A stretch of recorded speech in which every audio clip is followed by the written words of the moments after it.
There we go. Live.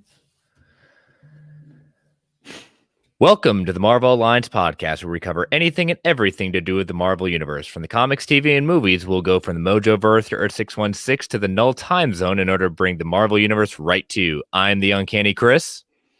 I'm your friendly neighborhood Brent. I'm the podcaster and mischief Jess Snail. Alliance Assemble. Wow. Well, Travis, you're back. I am back. By a series of unfortunate events, I am back for the opening segment of the show. You know, I try to give the people what we want. There was a poll put up by someone. I don't know. John Hazelton, you are to blame for this, but Or celebrated.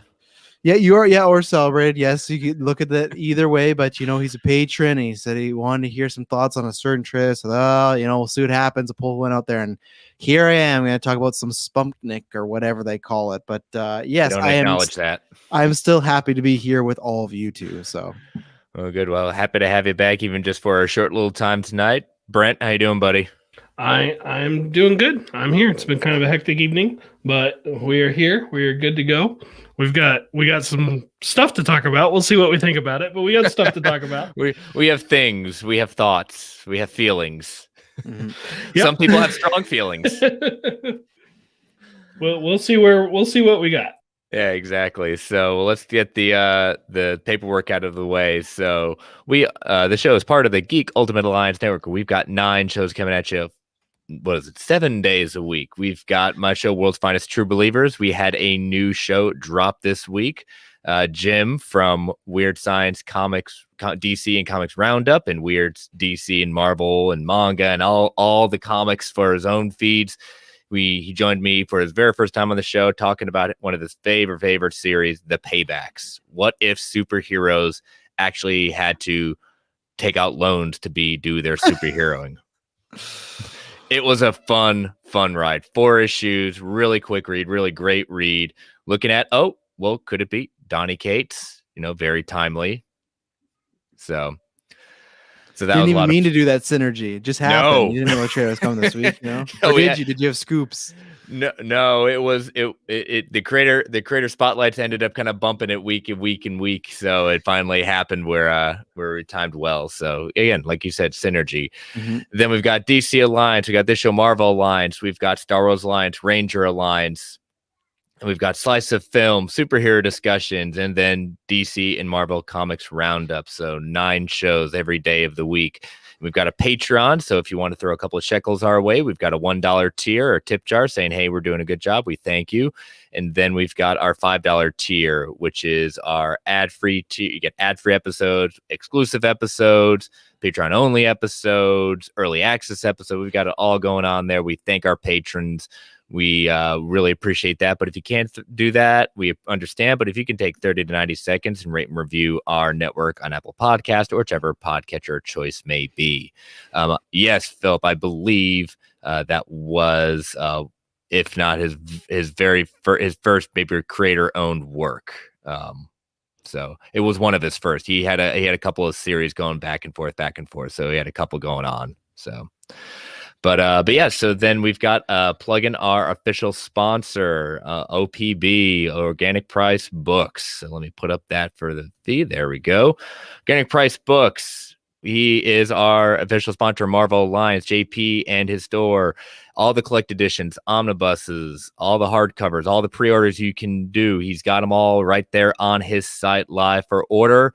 You just got to stack them. This isn't from him, but this is what he's got in stock today. Shipped out a whole bunch of these today. Annihilation Conquest, the second part of the modern cosmic saga. Non-Marvel, he just got in a whole extra shipment of The Criminal, the trilogy from Ed Brubaker at that point. So check out his stock. Great prices, great discounts. You can earn points to get rewards for discounts on there. And if you use the code MarvelGUA at checkout, you get $2 off every single order. Packed well. Again, not even COVID can get in. I know I'm down with the OPB. Check him out. Again, organicpricebooks.com. Ships to US and international. So thank you, JP and Organic Price Books. So, gentlemen, we have another trailer to talk about. We do. I'm still waiting for my Spider-Man Omnibus, and then I'm also waiting for my Wolverine one that was supposed to come today, but then got delayed to the 20th. But it's coming tomorrow, so yeah, of course, that's what happens to good old Canada. But I wanted to say four things. One, Chris, good job. All that memory, that's a lot of stuff to throw out there, but good stuff. Three things just to shout out quickly is on June 5th, we're going to be doing a very fun episode live.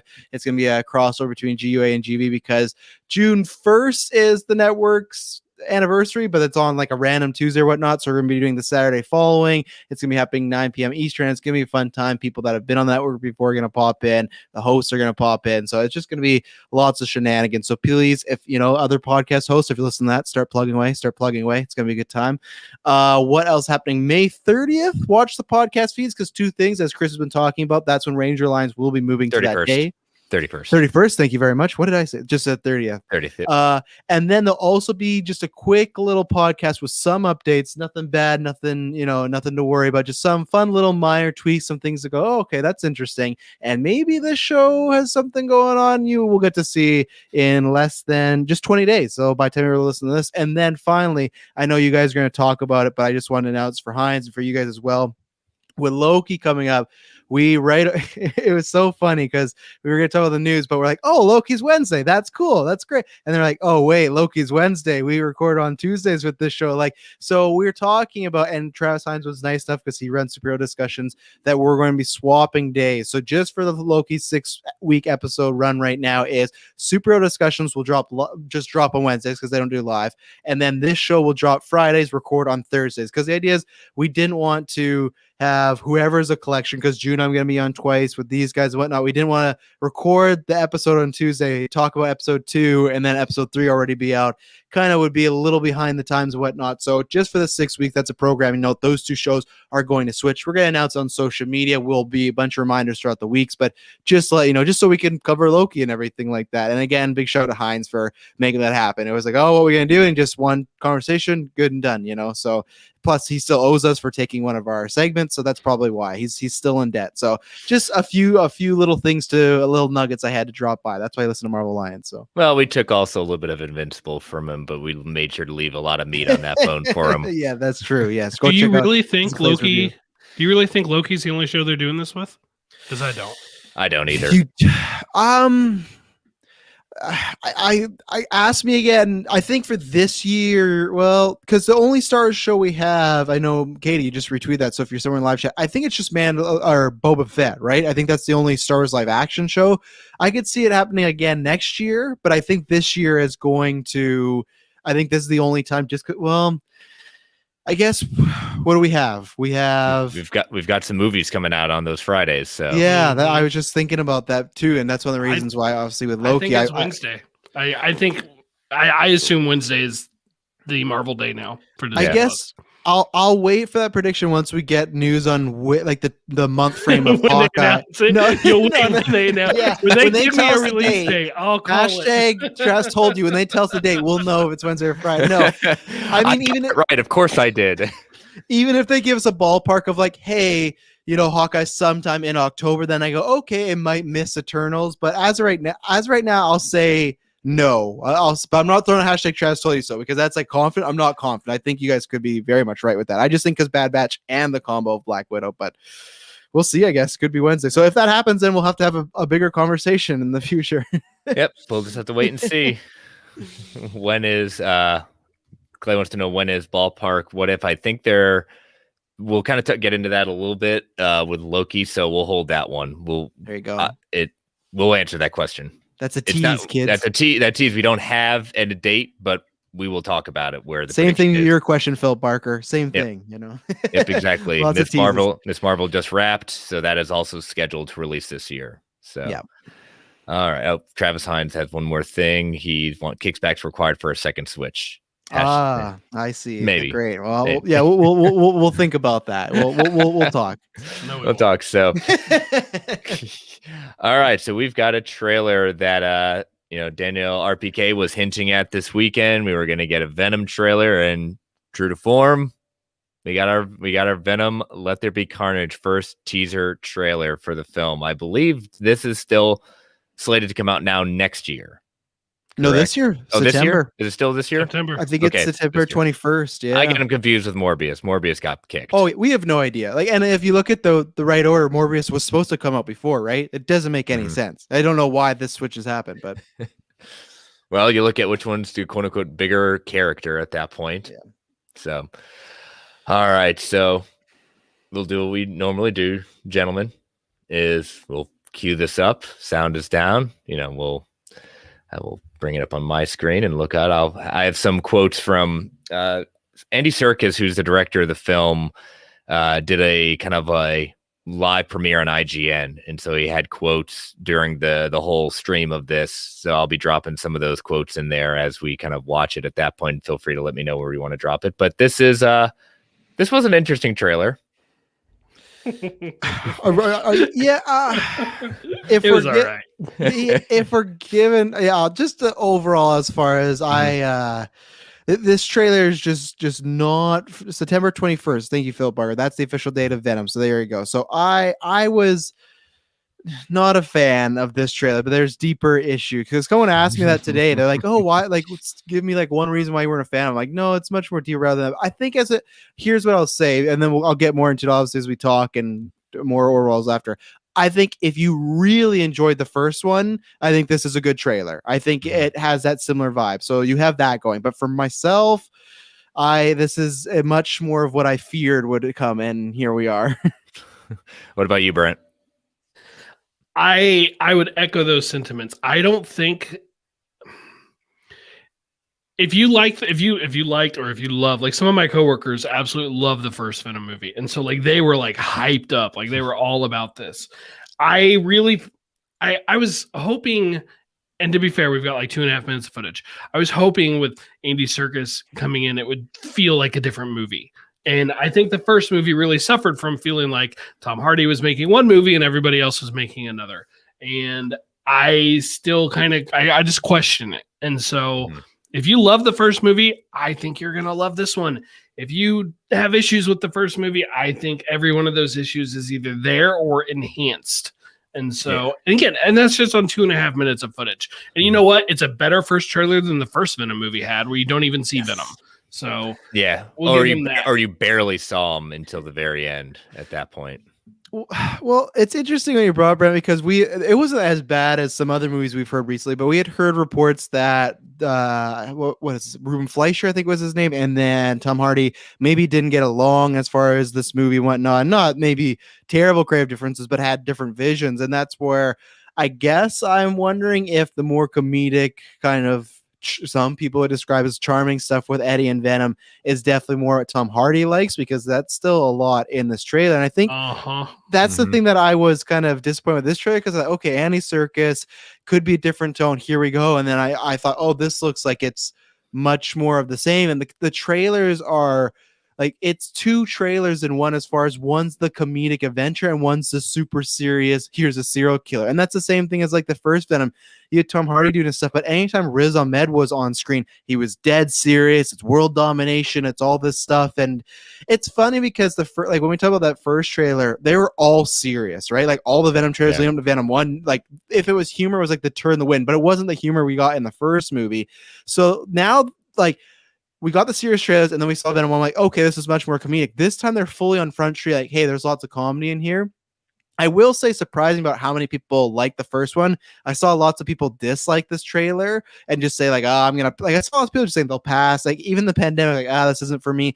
But as Brent was talking about, like, people loving it, I remember the outer body experience I had when I saw the first one, and it ended in the theater clapped, and I couldn't believe it. And this wasn't pandemic times where we were dying for a movie. It was just the regular time. So, as you know, look at, there's a big boycott last week for Elon Musk to do SNL, third highest rating. People are saying, they're not going to watch all this DC stuff. You're going to watch it in a year. Batman will be the biggest thing in the world. It's the same thing as this. It's like, Twitter is not the real world. So many people kind of dunking. Not. Yeah. And many people kind of dunking on this. Yeah. Many people dunking on this trailer. That Venom almost made $900 million. There are tons of people that are going to be excited, and they liked it because of that comedic stuff. So it's been an interesting reaction. What about you, Chris, before we start over? What were your overall thoughts? Yeah, I agree with what y'all are saying. I'll use the word double down. When hearing what happened with the first one, Tom Hardy's disagreements, his very vocal later disagreements about it, and when Andy Serkis came on board, I said, okay, they can't just totally rewrite the entire kind of film and change entirely the tone. I knew some of the tone was going to change, but I think I'm going to reserve a full judgment on this until we get a proper trailer. This is the teaser. This is just like kind of reestablishing, let us know the players. And then I want to see like what this first full trailer does to really kind of do it. I don't think it's going to be a massive shift. I'm going to go see it. I was okay with the first movie. I'm a big fan of the character, especially what Cates has done with it. I think he's definitely changed a lot of it. I'm not necessarily fully on board with how the symbiote is kind of portrayed in this. Yeah. I get to some extent, but it just seems a little too goofy than what I'm used to seeing the quote unquote what the alien symbiote really is. How he reacts. So especially unless anyone has anything to say, I think you could hit play. I want to get to some of these a few before I forget. Tim Rooney says perhaps because I have no expectations for the flick, I enjoyed this trailer. That is key. Yep. Yeah. Yep, exactly. That's why I tried to kind of reserve judgment as well. I didn't love the first one, Clay says, but it was tolerable. This one is just cringeworthy to the max. This is almost Mortal Kombat level. How much are Clay and Joe talking about Mortal Kombat? I know. They keep bringing somehow it keeps coming up. It keeps on coming DCA. back. Joe has a question for us later on. That's funny. Philip Barker says this mess looks like a lot of fun. Circus is a boss at motion capture. Venom actually looks great in the standstill, and standstill they have up ATM at the moment. The one at the we moment, have like gotcha. right now. Yeah, he looks he looks beautiful. Oh yeah. You know? Mm-hmm. You made a comment about waiting to reserve judgment till further trailers. This is where I've got to say with the first one, I hated the first trailer of the first movie. I thought it was garbage. Mm-hmm. And then the other trailers I thought were like good, legitimate trailers, and I was excited to see the movie, and then I was really let down because I thought the movie stunk. I have since elevated it to, well, it can't hurt me or disappoint me anymore, so it's okay. This one, like effects wise and everything, like I'm hoping with Andy Serkis's motion capture background that will come through, and we don't have enough to judge that either way. But the characters look fantastic. Like credit where it's due. Venom looks really good. He looked good in the first one too, though. And especially as I go through the quotes after I hit play from Serkis, he comes off as very knowledgeable about the characters. He has a kind of an understanding about it, and it's not just kind of I'm gonna have some fun. He's trying to do his first directorial debut on this one, trying to kind of respect the lineage and not necessarily throw the baby out with the bathwater and saying, "Oh, I hated the first one, so I'm going to do something totally different," a la what people think happened with Force Awakens to Last Jedi, and then back to Rise of Skywalker. Yeah, so it's good to keep because you don't. That's where I'm in such between a rock and a hard place, but I do understand you go with this tone because people like it. It's just that for me, it's not what I gravitate towards Venom. When I see this, I just feel like this is Jim Carrey's The Mask. I feel like Venom, in a bad way, is kind of made to be sort of a joke. And I just remember that first movie when he's just like, Eddie, we are losers. And that's where it's like a turd. I just lost almost all kind of investment I have in like Venom, the symbiote, and that's where it's just like, and especially we were talking about like, oh, it's good to not have no expectation. It is good for Tim, but then something like stuff. I'm gonna try that, but at the same time, like I shouldn't have that for Venom. I feel especially because of COVID, I shouldn't feel like this is such a meh movie, but it just really is. And this trailer to me more so just I just don't know what to gauge with the symbiote. And we'll talk about too, because another complaint people have, but it's like I also still think there was a big mistake last movie of like making him fight another symbiote already, because this just looks a little more of the same. Like it looks like they're gonna joke. It looks like he's gonna meet the bad guy. There's gonna be a big fight, and they're gonna go home. You know, like it's very similar in my opinion. Maybe it took away using Riot before Carnage took away what was special about Carnage to me. Yeah, and so I don't know. I mean, I don't know. Maybe this movie will be good, and we can just ignore that first one in the future. Yeah. But either way, hit it. Let's do this.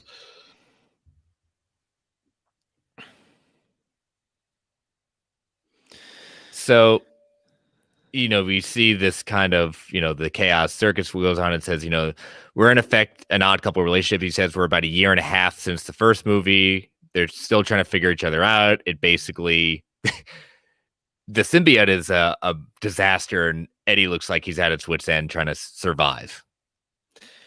Yeah, this is when I knew I went uh-oh in my head, because this is where I was Yep. like, oh, it's gonna be the same as the stuff that I don't. And again, if you like the stuff, that's awesome. It's just for me to portray because we're doing the whole cooking thing and whatnot. But there's tons of people that are having a good time with this whole buddy cop relationship and stuff. Obviously, I imagine you'll pause right there. That's where we got the Stan Lee cameo, which was nice because I did not even notice it the first time. I think the first time, I think Heinz showed that in our chat, and I was like, "Oh, very nice." And I hope, whether it's MCU, Spider-Verse, whatever these movies are, I hope we continue to get Stan Lee tributes, but kind of like this, because obviously you don't want anyone to use CG or something like that. But whether it's using his voice, maybe in a scene that he's recorded somewhere else, something like this in the video games, how they use Miles Morales used him as a mural. I hope they continue to do this, like everything. So a big shout out here for doing that. Very, very classy move. So yeah, we get, it seems to be Eddie's been visiting Cletus for a while, trying to get back into back into his journalism thing. They're saying, and look, these drawings, like, he's got a lot. It may be hard to see, kind of, again, we can't blow it up full screen for copyright purposes, but there's a lot of drawings on here, and those are definitely, I think, going to come back into play. Cletus's background in the comics, came from very, abusive background. Circus goes on and says, they both have very strange upbringings with a strange relationship with their parents, and there's an inherent loneliness that they can both recognize in each other. Cletus actually reaches out and will only speak to Eddie Brock. That's the beginning of the story. We learn that he's the only one he'll speak to, and the cops therefore want Eddie to go and investigate and discover some of the bodies. He's on a mission, but also he's self-serving in many ways that Eddie can be. He wants to get in there and maybe make a story, but he also is using Eddie at the same time. So in the comics, they were cellmates, and then when the symbiote broke out Eddie, that's when the Carnage part was spawned. It seems pretty obvious here. Then, like, they won't be cellmates; they'll get to know each other, and Venom will come out at some point and leave his spawn behind and go to Carnage. Like, to me, that kind of change is totally fine. Like, I feel like that still keeps the overall gist of the characters. That one doesn't bother me at all.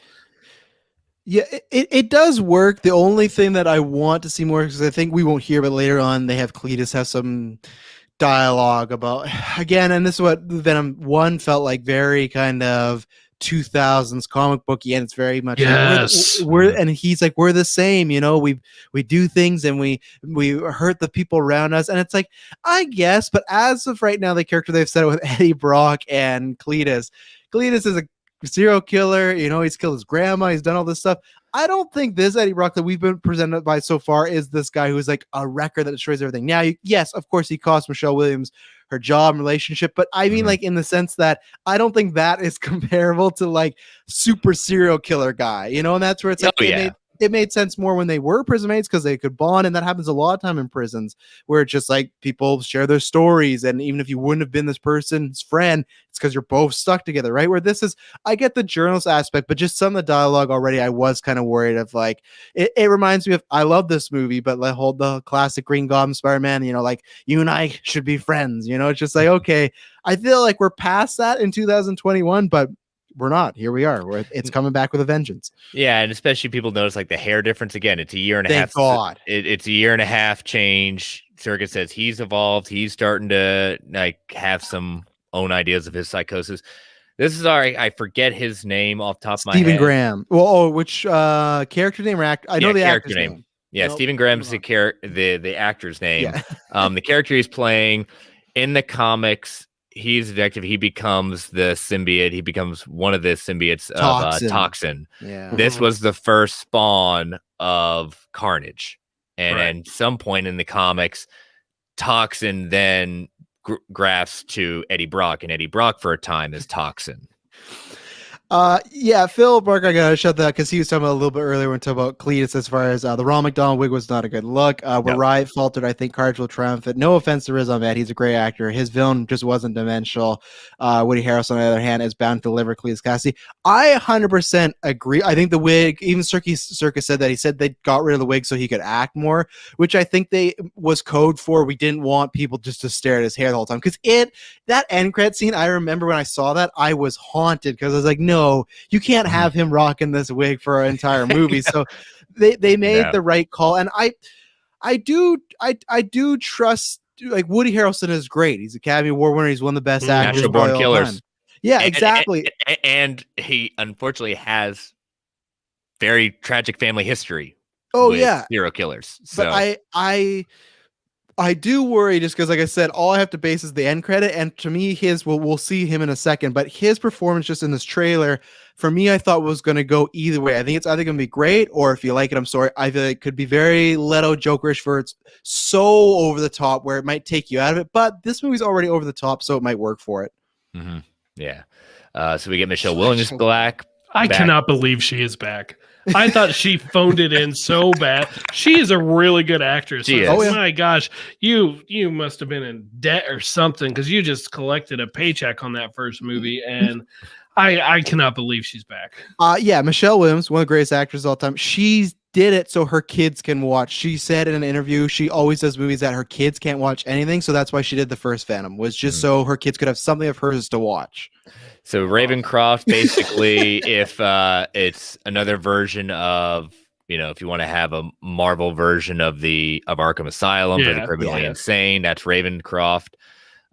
This is where we get our introduction to our other probably second baddie, Shriek.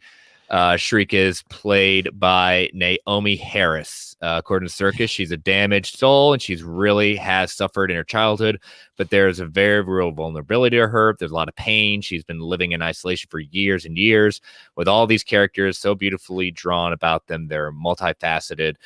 Yes, in the comics, Shriek and Carnage are quote unquote lovers, relationship. Her powers, if you couldn't tell from the trailer, everyone's got things around her ears by the name Shriek. She has supersonic abilities, also can manipulate people to basically go crazy, at least in the comics. So we didn't see a display of her powers in this, but she's very much a part of probably the seminal one that we all of us probably thought the title should be for this, Maximum Carnage. No, I this should not be Maximum Carnage. Well, it shouldn't be Let There Be Carnage. It definitely shouldn't be that. I don't mind the title. I don't care about the title. I've heard far worse titles than that. Sure. Maximum Carnage is like the one crossover event that Sony might be able to do right now without Marvel's help.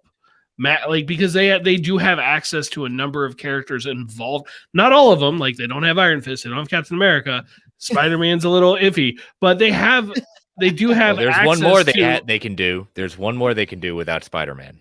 Well, we'll save that thought because I know what you're thinking. But it's like Maximum Carnage is like the most famous Carnage story of all time. Correct. Yeah. And they're gonna have Morbius. They're gonna have who am I forgetting? There's at least one of the Black Cat. It's Black Cat. There are other characters that they could bring in who are involved in that. And they shut up. They can do. We don't talk about Jackpot. She's gonna be the main. She's taking Spider-Man's role. It's Jackpot versus Carnage and Venom. We can do they can do Maximum Carnage. So it's like, no, if they just blew the title on this, that would be such a waste. I think. That's a fair point. Your point. I see exactly your point. I'm just saying, like, if people had a problem with Let There Be Carnage, I think people were like would jump to why wouldn't it be Maximum Carnage? I agree with your point, Brandon.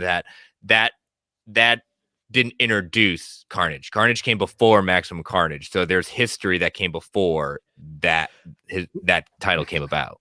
I guess I agree. Couldn't they do Clone Saga? Brent would love Sony-led Clone Saga. That would be that would be a huge wild ride. I would love to see it, but I don't think Sony could handle it.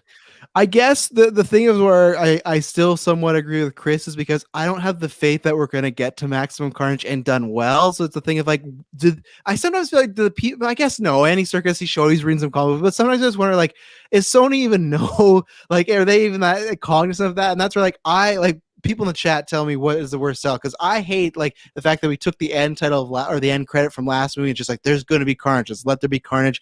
To me, it's like between that, Halloween Kills, and The Conjuring, The Devil Made Me Do It. We got some terrible titles coming out this summer. I don't know what's going on. People need a second takeover and whatnot, but like so talk about great actresses. Naomi Harris is phenomenal. She is Moneypenny in the Bond movies, and also if you watch Moonlight, she should have won the Oscar. She's another person where I watch. I'm like, why are you in this? And like because they see exactly what these films have been helping people do at that point, get more notice to them. 100%. I just wish her agent would have held out for Marvel or DC, but here we are in the Spumpnik universe. And my only concern is not with her, is strictly with, is she needed right now? Because I worry, because we talk about, I don't think the detective is going to become Toxin, but let's say he does. So we're dealing with Venom, we're dealing with Carnage, we're dealing with Toxin, we're dealing with her. I'm not going to pull the classic, oh, there's too many villains. But with Sony, I am, because that's been a Sony problem. And I don't think they could handle one villain last movie. So her inclusion as an actress, I'm excited, but the character and seeing all these people kind of together, I do worry, are we going to get too much going on just because it's Sony? If it was, even if it was DC, I wouldn't really worry because they've pulled that off before. MCU's pulled off before. X-Men like did with Days of Future Past. Sony, like their last live action movies have not been the greatest track record as far as multiple films. Amazing Spider-Man, Spider-Man 3. So yeah. So let's continue on. It's crushing the spider. Gotta like that. Yeah, I like. See, that's a nice little tease. I like.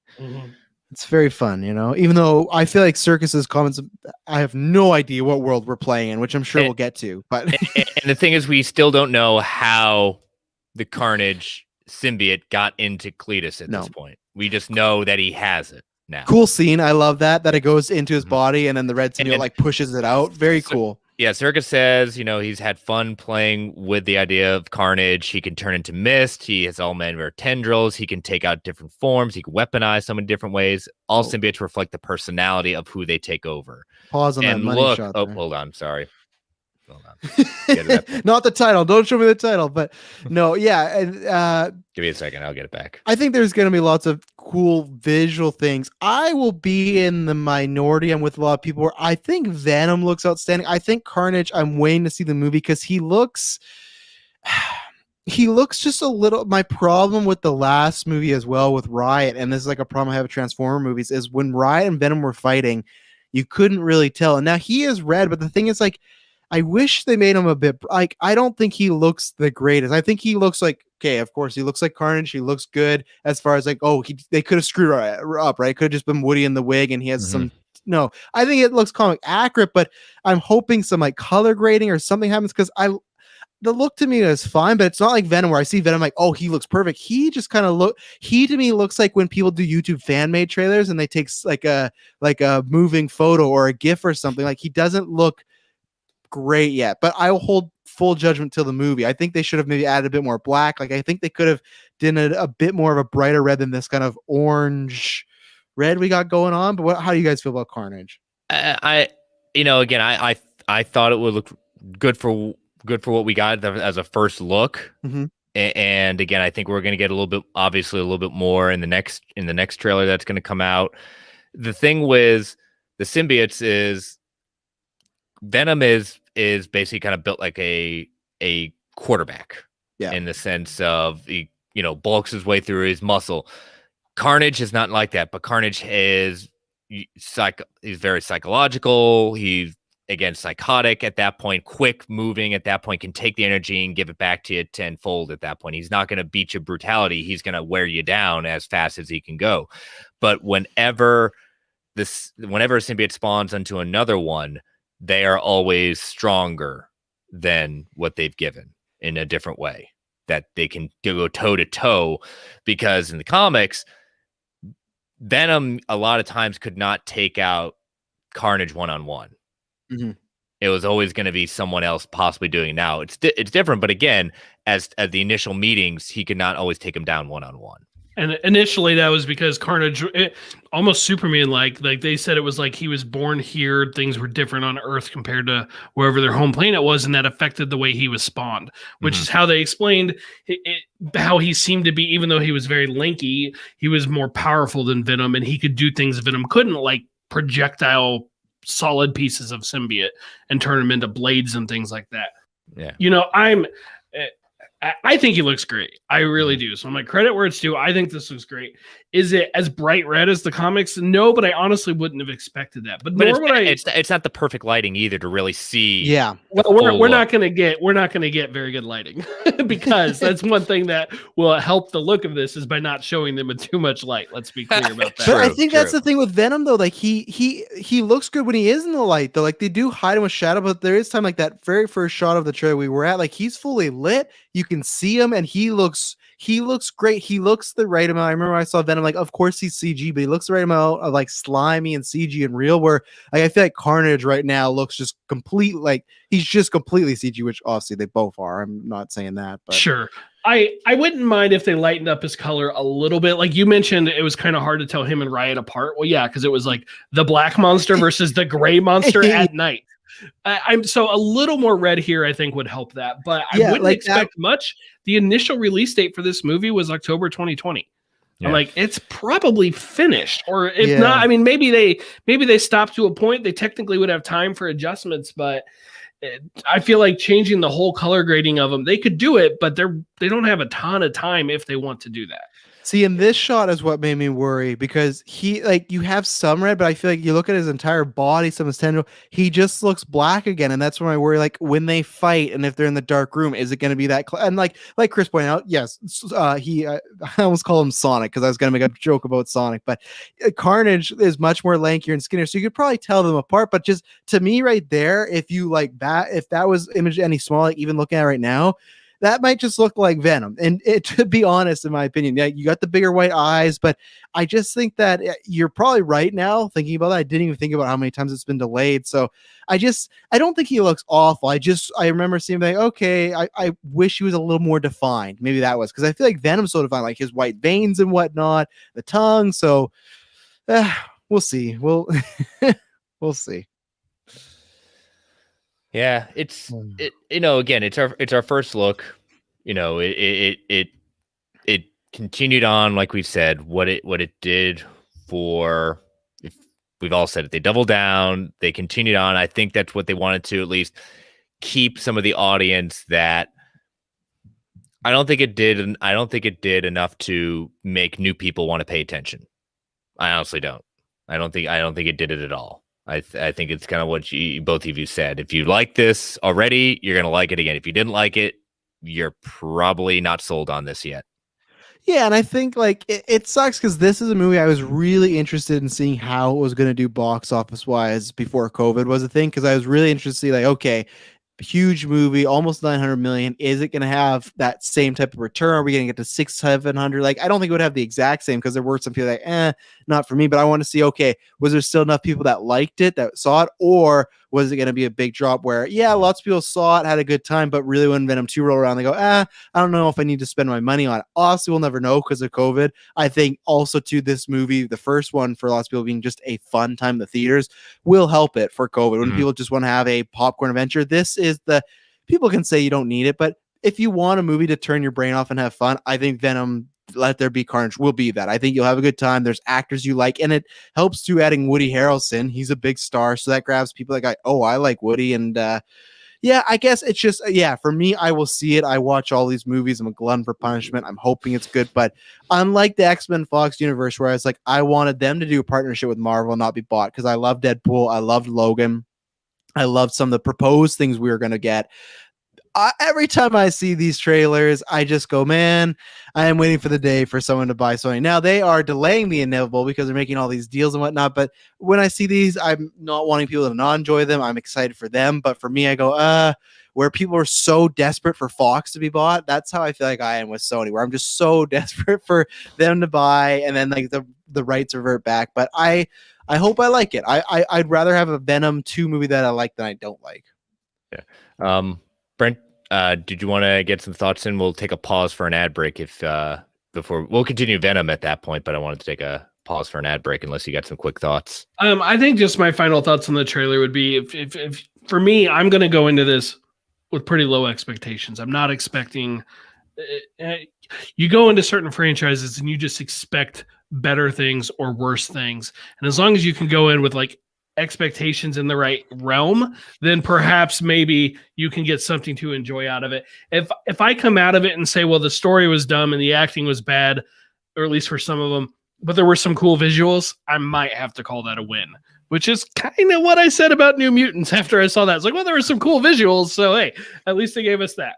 So that's where I'm sitting.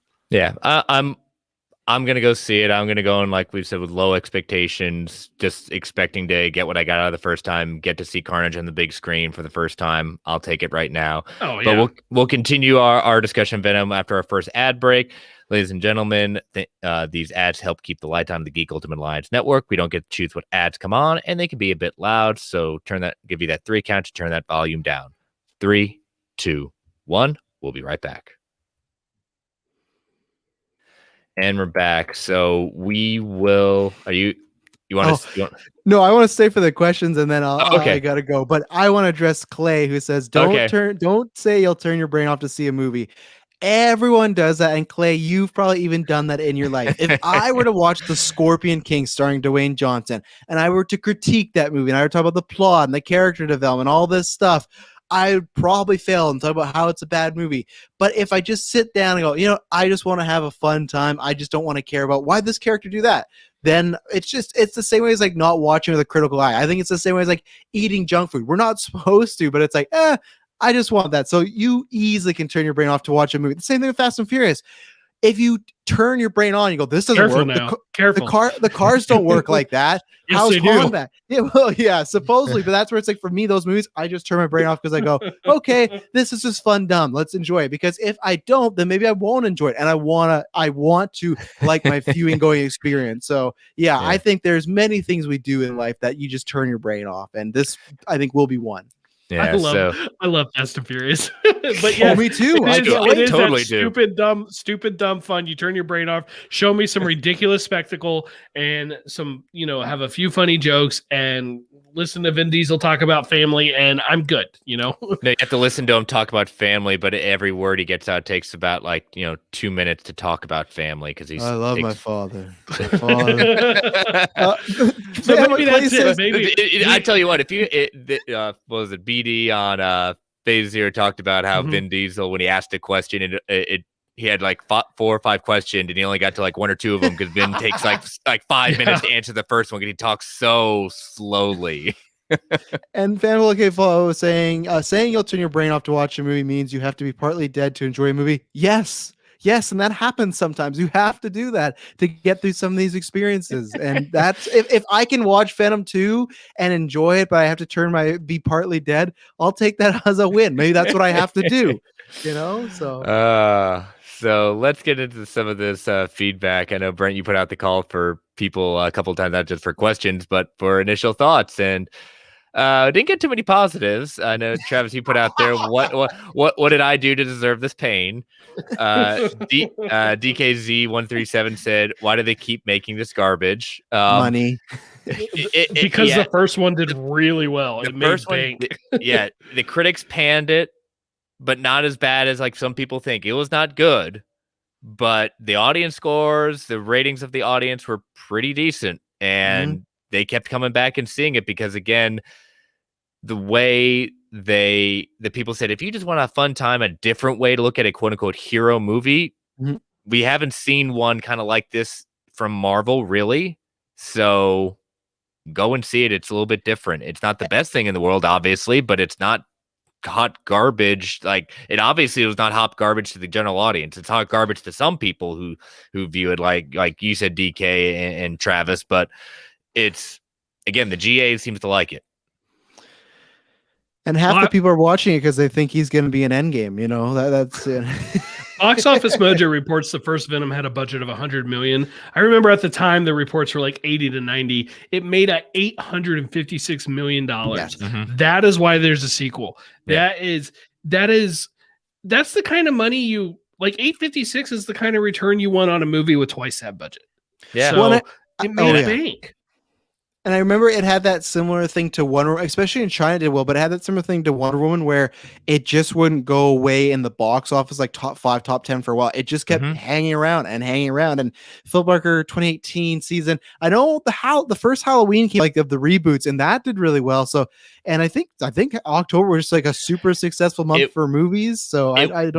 It was a very weak kind of placed that perfectly for where it was. Well, and that was the starting to experiment really like, it's only been this past like the last decade to see like superhero movies start to succeed in that slot November, October. But like, look at that. Look at Joker. And like, if we all want to remember what was the original slot for the Batman before COVID was October. Yep. That was that slot again. So October is like, and I think at the time when we were watching trailers for Venom 1, we thought, oh, this is going to be more horror and scary Marvel. Like this is why it's coming in October. It's a Halloween movie. And I think then they said symbiote and we're like, oh yeah. And I think a lot of people did think that as well, that like, oh, I'm gonna go see a maybe like kind of scarier Marvel movie, so Josh Green says the trailer makes me sad.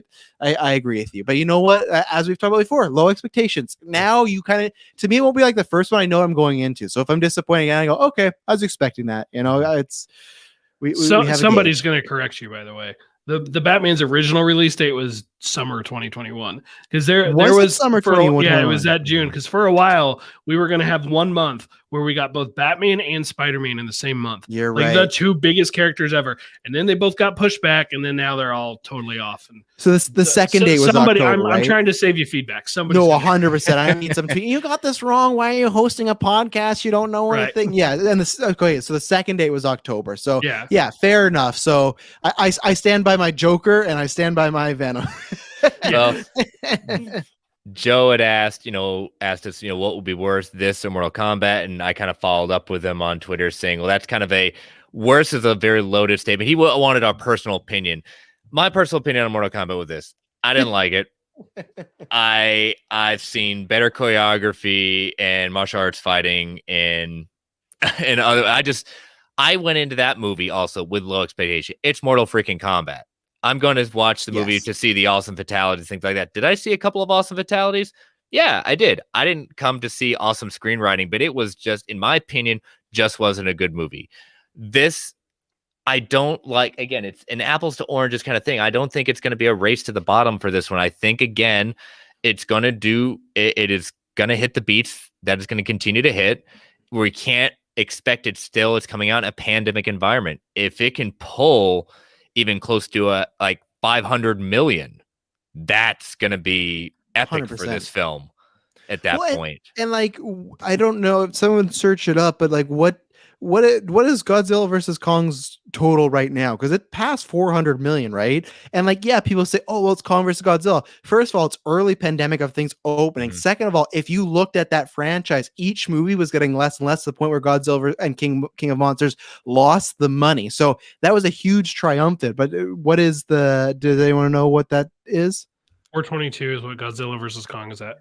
Okay. I think Venom. It still hasn't left theaters yet, I know.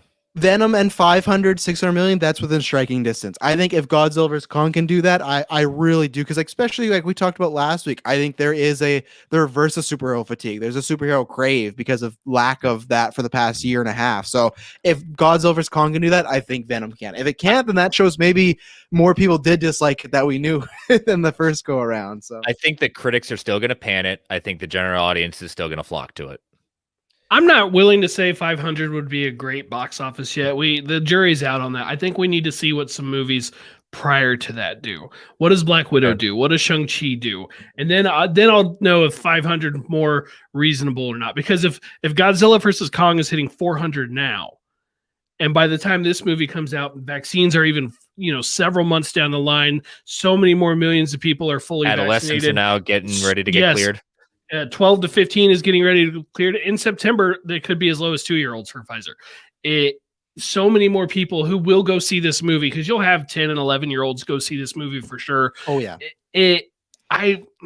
I don't know if 500. I don't know if I would think that would be good. I will tell you, pre-COVID, if this did 500, I think that'd be a disaster. Yes. Because you got to assume that its budget went up for the sequel as well. It's not very often the budget stays the same or goes down. Occasionally, but I mean, I'd have to fact check this, but I think Homecoming and Far From Home, the budget actually went down, but it went down by Robert Downey Jr.'s price. It went down by 15 million. And so it basically stayed the same. But that's rare. Most of the time, these budgets go up for the sequels. 500 might be reasonable. We might see what Black Widow does and Shang-Chi does and be like, wow, 500 was awesome.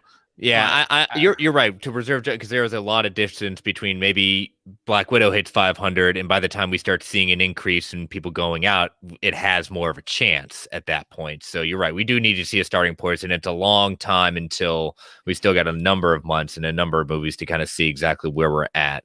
Yeah, I looked. There's obviously, because it's still far out, there's no budget yet for Venom 2, so we'll know that closer. And I think for me, I think 500, 600 is good because we'll have to see the budget, but then I also just think because you got to factor in still COVID. Yeah, people will be vaccinated, but still COVID. But also, I think I would have thought even in regular world, there still would have been a bump down because I feel like less people are invested to go see this. I could be wrong, but I feel like to contribute to like some COVID and some of the like, I can pass, I think that might not be bad. But like you guys said, we'll have to wait and see. As far as the Mortal Kombat thing, I talk about turning your brain off. I enjoyed it, but it's the same thing. It's not a good movie. But the difference is for me is Mortal Kombat, which I liked as a child.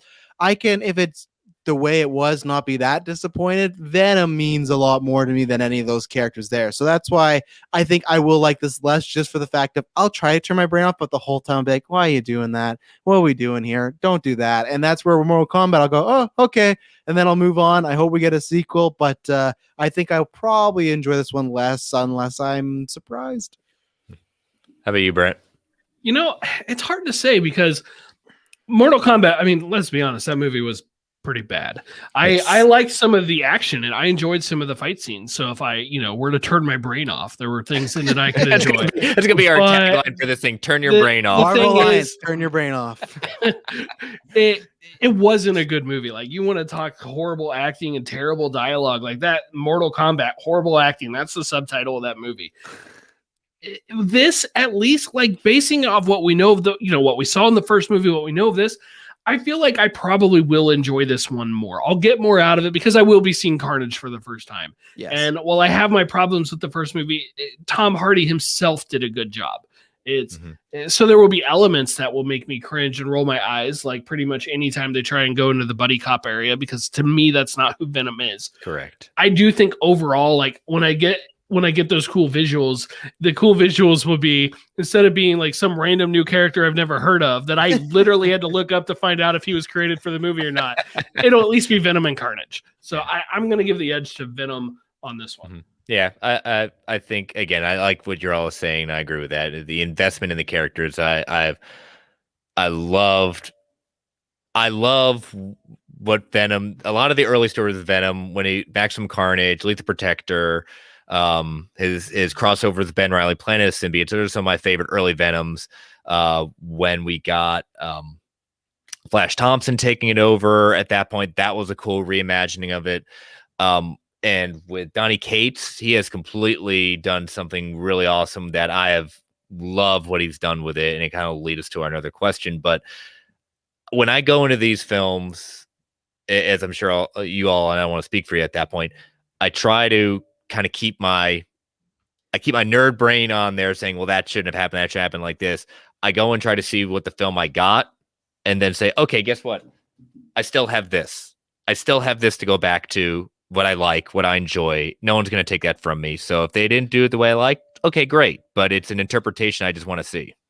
Yeah, if I had any of that mindset left, the Killing Joke animated movie sure took it away from me. So I agree with you. That's the best way to just look at it as like almost like a parallel universe to that story, or a what if to that story. So that doesn't really bug me. Like when we talk about the changes, like so many people still get hung up like, well, it's not Civil War. It's not. It's just like it took the concept of there is a government struggle between the heroes we love, and they picked a side. It sounds like the same story to me. Yeah, we changed some stuff in the middle, but it's like the essence was there. The same way the essence of Infinity War still has the same thing as Infinity Gauntlet. You know, tons of things changed. We're missing tons of characters. So yeah, that stuff doesn't. But I just get more. I are happy with it more because if they do something from the comic book, I go, oh, cool. Yeah. That's a tribute. Like when they did Cap and Tony clash with Shield, it's like, oh, awesome. So yeah, that stuff never really bugs me. It's kind of like that, or the actor has to look as the character. It's like, no, not really. Like I'm just here for good performances, good scenes, good story. So I'm not expecting this to have anything where like even if they did Maximum Carnage coming up, if they did change Spider-Man to Jackpot, yeah, I would question that quite a bit, but I go, okay, well, let's see what you got. Or maybe they change Spider-Man to Silk. Maybe they're like, hey, we've done Silk. This is our character now. Or whoever, Olivia Wilde, which she's not making that movie, but whoever that character is she's working on, maybe that could be the Spider-Man stand-in. And I'm not going to ride and be like, oh, it has to be Peter Parker, or I'm not watching Maximum Carnage. So. Yes, Tim, you are correct. Who did?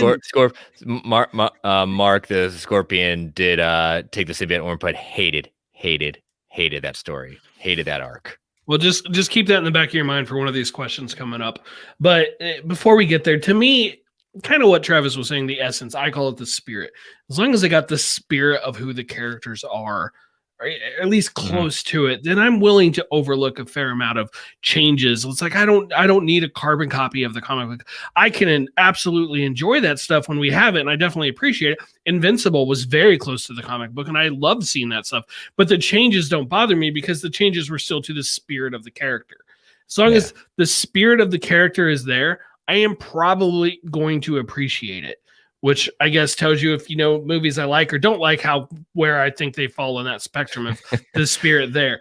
I'm hard pressed to say they didn't get the spirit of Venom right in the first one. You know, there's the buddy cop stuff. Sure, no, that didn't work for me, but he does have conversations with the symbiote. We absolutely have seen that. He definitely has his involvement with the Life Foundation. He has his involvements with Riot and with other symbiotes. You know, Shriek is definitely an important side character to Carnage.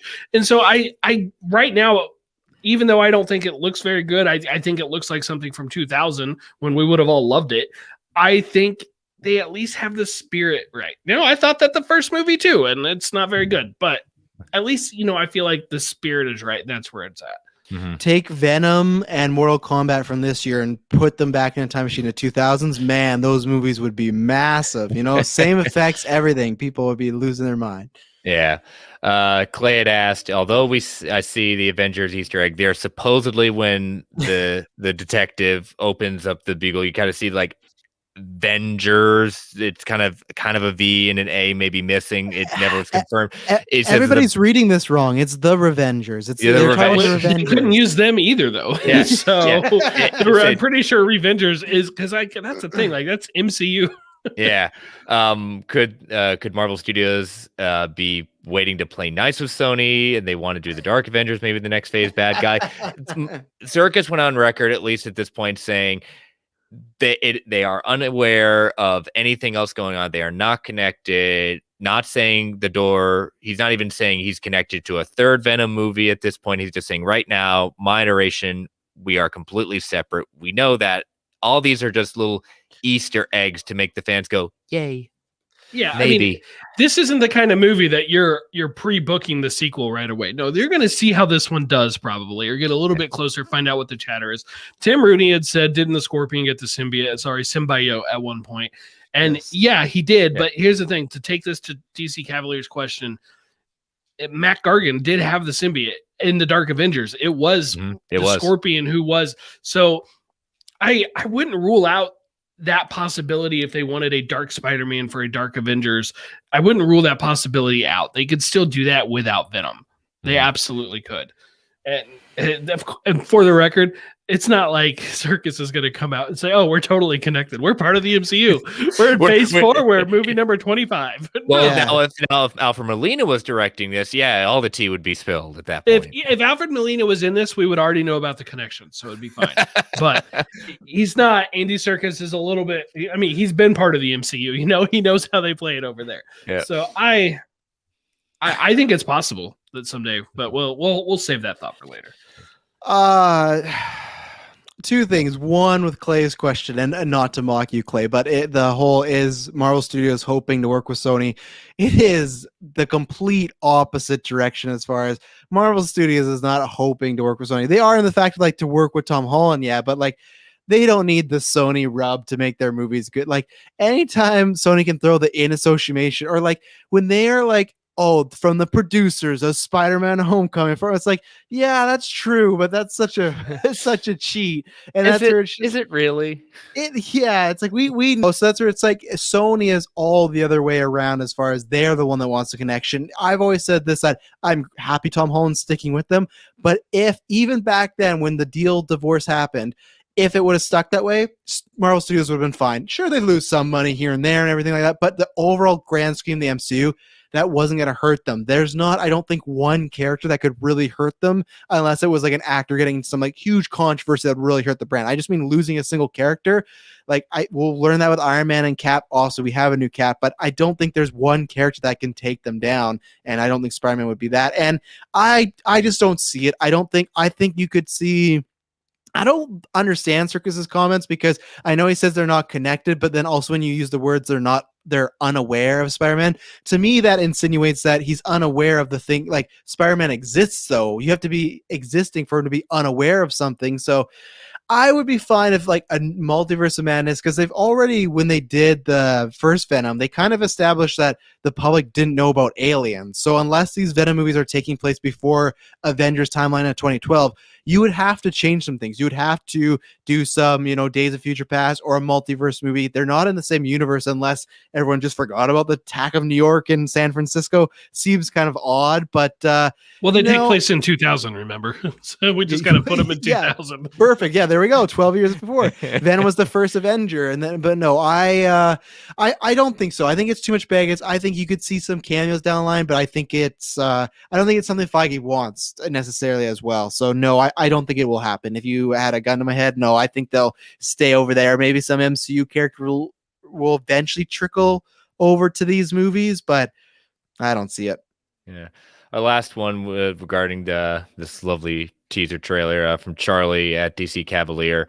Is there any chance that they may put a little drop or hint of Null? Null is the big bad villain going on right now, or just wrapping up at that point in King of Black. Donny Cates introduced him with Ryan Stegman, basically the god of the symbiotes. Is there a next movie? There will be, when and where do you think he can put in? My theory is this is where you could still do a third Venom movie without having to worry about the Spider-Man problem, because you don't need Spider-Man for the Null storyline. Could there be an Easter egg hint? Could there be? I mean, again, this series right here, Absolute Carnage, is basically Carnage is becoming Null's kind of communique at that point. He's kind of like body on Earth at that point as he's heading towards Earth in what becomes the storyline King in Black. I think that's a lot to ask for this movie to kind of go that deep into it. But could I see, when the Carnage symbiote takes over Cletus, could his voices hearing in his head be Null and not necessarily the Carnage symbiote? I could see that, and have a post-credit sequence maybe hinting at Null. I could see that, but that's my headcanon of how you could work it in. It's messy, but you could work it in. Mm-hmm. I'm a no. I think, because I don't know, when did Null debut in the comic books? Donny Cates began it. It was basically pretty recently, right? Yeah, give me a second. I'm just reading it right now. I think by the time this movie, sure, you could add a voice or an end credit thing, yes. But as far as the main movie when this was in production, I still think this story was so new that it would be 20. Yeah, so same year as Venom, right? So I think this story was still so new that they wouldn't be like, and we're gonna work in Null. This is what we're gonna do. I think that you could, like Chris proposed, in a third or another movie, sure. In this movie, no, and I also think they still have to establish this universe, because I think the only reason Null works, and I've only read a little bit of it, but the only reason it works is because we've had decades upon of learning about the symbiotes and these characters.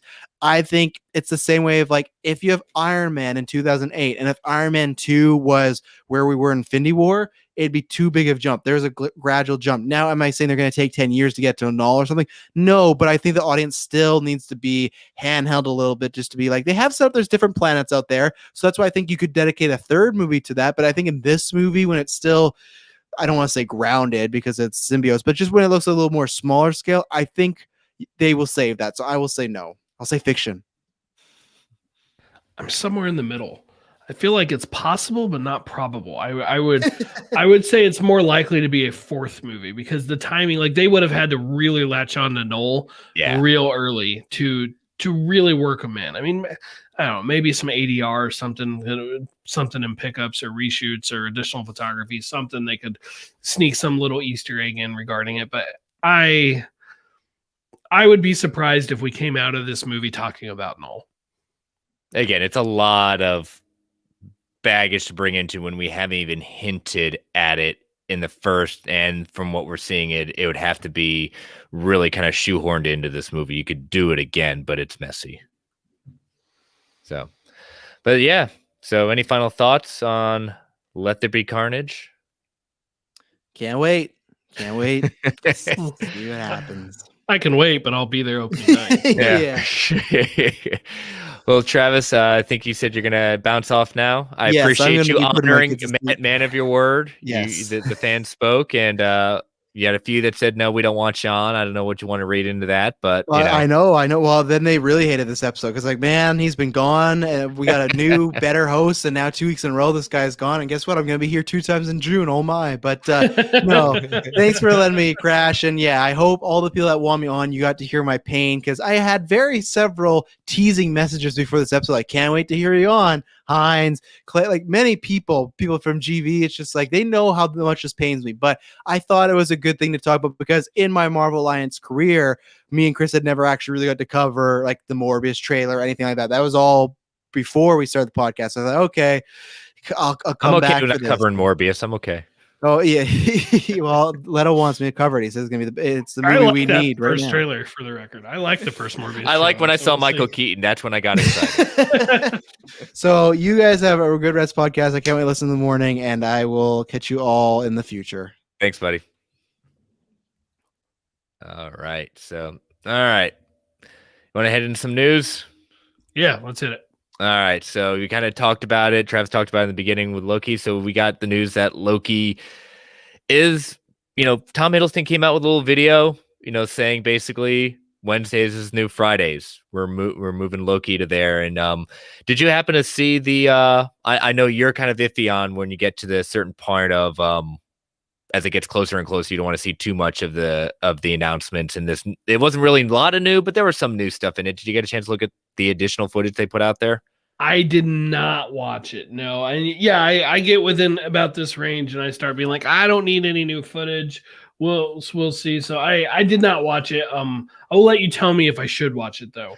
And if there's anything real cool or whatever, but no, I think it's a lot of back and forth with Owen Wilson's character Mobius talking with, I forget her title, one of the, I guess we'll call one of the on the time court at that point.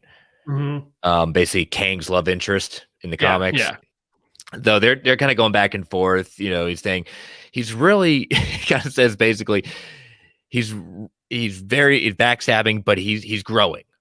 It's kind of like just seeing the dynamics of it in a lot of scenes we've seen before, but it's interesting and kind of you want to talk about. We kind of said I kind of think this might be the future of Disney Plus on Marvel MCU on Disney Plus. Is that I think they'll take over the Wednesday spot if these movies are going to continue obviously coming out on Fridays. They want that slot the conversation to be dedicated to the Marvel movies. Get to see 2 Marvel things in 1 week, maybe. 2 Marvel things in 1 week. Plus, we'll have the Bad Batch to Disney Plus is just going to own me. That this changed to Wednesdays. I've seen a lot of people really upset about it, and honestly, I don't care.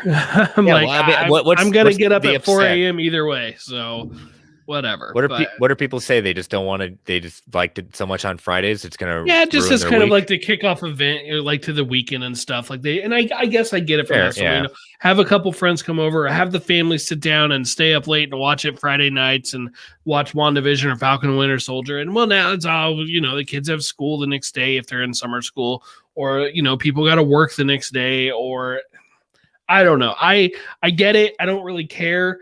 I guess. For me personally, I guess maybe I liked Fridays more, but I don't know. I'm like, I get to see it 2 days earlier. I'm not going to be upset with that. So yeah, and it says something. This will be 6 episodes. They've gone on record about that. So it'll end on July 14th. So that's basically as Travis said up front that July 9th Loki premieres. We will go live for 6 weeks starting on June 10th. And I know, Brent, you're not going to be unfortunately on there for that show. I know you're out of town. I will be out of town. There's a chance I'll work it out. Whatever. I'm going to be in Vegas. We'll call it what it is. And when I have an opportunity to go there on my wife's company's dime, I'm going. But I did have the thought of, oh man, when it was going to be on Fridays, it wasn't going to I wasn't going to have to miss that first episode. We'll see. I'm not promising anything either way, but I'm going to try and make it work. And so I will be gone at the end of the month. I will be very much out of the country at that point in St. Lucia at that point for a week. So not on any company's dime. It's our 10-year anniversary. So I will be missing a week as well. But the show will continue on. As Travis said, he'll be on twice. He's covering for us respectively. Yeah. So it'll start then. It'll run through July 14th. Again, thank you, Mr. Hines, for letting us switch with you. The Bad Batch will continue until August 6th. So Disney Plus will still have it. This is our first kind of overlap of Disney Plus content. But something to pay attention to is, again, once Bad Batch ends, we have 3 more MCU Disney Plus series coming out later this year. We have What If, which we still don't have a date for, Miss Marvel, no date, and Hawkeye. I'm pretty sure that's the order we're getting them in. And I think What If, I'm thinking in August. So July 14th for Loki. Mm-hmm. That's the final episode. I'm going to predict July 28th. Okay. Which is the same distance we had between WandaVision and Falcon and Winter Soldier. Yeah. Yep. So basically end of July, beginning of August. Actually, I think there might have been one more week in between those. No later than August 4th. That's my prediction. Yeah. So Miss Marvel, what's your prediction for that one? Do we know how many episodes What If is? No. I think it's gonna be like half an hour. So it's animated. I think at most a half an hour. They have not gone on record, so I think it's gonna be more than 6 episodes. So 9 episodes, compared to WandaVision would put us to the end of September. So we got Shang-Chi coming up September 9th. Yeah, but so if they keep with Wednesdays, though, I mean, they're not overlapping the days. Really, and then I think it'll be close. I don't think we're going to have that big a break. Once Loki starts back up, we're not going to have we are in the biggest break of the year right now, I think, between Falcon and Loki. For Disney Plus content, I think that is the biggest break of the year for the MCU. Yeah. So Miss Marvel probably predicting sometime in September, and I think Hawkeye's in November to give the Book of Boba Fett to own December. I could absolutely see that. So I don't think we have an episode count for either show yet. There are any of the shows we don't have an episode count. They really like keeping that close to the vest as close as possible before releasing that information. But they seem to really. Do you think the 6 episodes is going to be the kind of main thing for these?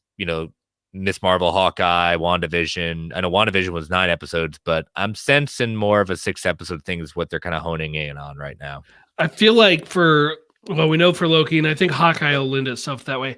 Part of me keeps thinking Miss Marvel could lend itself more to that half-hour format. She-Hulk definitely, because they've gone on. She-Hulk, I think they said they were doing that. They're doing they're leaning. They basically said legal comedy. Yeah, that's got half hour written all over it. Mm-hmm. I could have sworn they said that it was one of those type shows. So I don't know. They said for the longer shows, longer duration episodes, 6 episodes total. For the shorter ones, 9 or 10. So I'll be curious to know if we ever get what is going to be 10 episodes. I would not be surprised if most of them lean the route of 6, but with 9, they have more weeks on the calendar covered. Mhm. There's a new episode more often than not. So really, honestly, I don't care because I thought 9 worked really well for WandaVision. I think, and we got 2 in one. We got 2 in the first one, so they may try to do that so again. It was 8 weeks, and to me, Falcon and Winter Soldier, I don't think it needed a whole nother episode. I would have given 5 or 10 more minutes to maybe individual episodes, but I don't think I would have done a whole nother 50 to 60 minutes long at the end of that. So I felt like 6. I think they're good episode counts. So I'll be thrilled with 6 Hawkeye episodes or 6 Miss Marvel or 9 Miss Marvel, whatever the case is. Yeah, I think once you start, I think there's that sweet spot between 9 and 10. I think when you start going over that, you lend yourself to where's the filler episode. Yeah, I don't want them to go over that. So, all right. Next one, we've got a couple of Guardians news, and you have a little Guardians news yourself. Oh, yeah, I guess I have to pull that up. So Dave Bautista has been making the rounds. For those of you that aren't aware, but I find it hard to believe that he's plugging he's in Army of the Dead, Zack Snyder's new movie that's coming out, I think, this week in theaters and in a week or two on Netflix. But he's plugging that, but he's also getting the questions about Guardians of the Galaxy Volume 3. What's going on? What's it? Again, he's just getting ready to start filming that, and so he interviewed with Digital Spy magazine and said that, as for my obligation, I've got Guardians 3, and that's probably going to be the end of Drax. He continued on saying there were talks for a while about Drax and Mantis film. It really, because it was James Gunn's idea, we really wanted to do a Drax and Mantis film. He laid out the idea to me. I thought it was such a brilliant film, but I haven't heard anything, and I don't think they were very interested. But he did tweet out some things after the article came out and said, Drax isn't going anywhere. He just won't be played by this dude. By the time Guardians 3 comes out, I'll be 54 years old. And for God's sake, I'm expecting everything to start sagging any day, any second now. James Gunn replied to him saying, there's no Drax without you, buddy. You are the MCU's Drax, the Destroyer. And as far as I'm concerned, could never be replaced. And you have the right to do whatever you want with your acting choices. Dave responded, there's no Drax without you, brother. Hashtag end of the journey. I love you, dude. And he also continued today. I didn't put in the notes because I kind of Collider talked to him as well. He also threw a little bit of disappointment about Drax's portrayal in the MCU, saying that he felt they lost an opportunity to really explore his backstory and be the true Drax the Destroyer. He's gotten his butt kicked, he said, more often than not in the MCU. He's really not the Destroyer. He's just Drax. You've only heard his story, but you really he's more be kind of the butt of all jokes in the movie. And so he said, I've enjoyed playing the character, but he thinks it's a missed opportunity. Yeah, I saw that because you said Marvel missed the opportunity, and I wanted to be like, who wrote most of your scenes? So you might want to have a talk with James Gunn on this one. You're right. Because even his stuff in Infinity War, like James Gunn got a pass at that. Like he got an involvement in that. So I'm like, I don't know. I think I love Drax in the MCU. I think he's great. Would I be interested in a Drax and Mantis movie? Sure. I mean, I'd be up for it. It probably doesn't crack my top 10 for ones I most want to see out of existing pairings, but I don't know what to say. I'm like, yeah, they didn't really go into Drax the Destroyer, but that's kind of what happened when you're with an ensemble. There's the 5 core members or whatever of the Guardians, and then your appearance. So it's not like he had a solo movie. I mean, if they wanted to do a Disney Plus project, or I've been saying for a while, I think they should do a Disney Plus movie. I would totally be down for some more on Drax's past. Like, give us a prequel to the first Guardians. Like, how did he end up in the kiln in the prison? Give us something on that. Give even just a 90-minute story. I think would be pretty awesome. So I'd definitely be down for seeing it. Missed opportunity. I don't know if I'll go quite that far, but I guess as the actor, I get why he would say that. Yeah, and again, I don't think he's necessarily throwing shade, and you're right. If you really want to put fingers, you talk to James at that point. But the good thing about the Guardians of the Galaxy is that you've had basically, with Annihilation, you kind of, and especially Annihilation Conquest, you introduce what our modern incarnation. This book right here is what James Gunn used to kind of build his first film off of.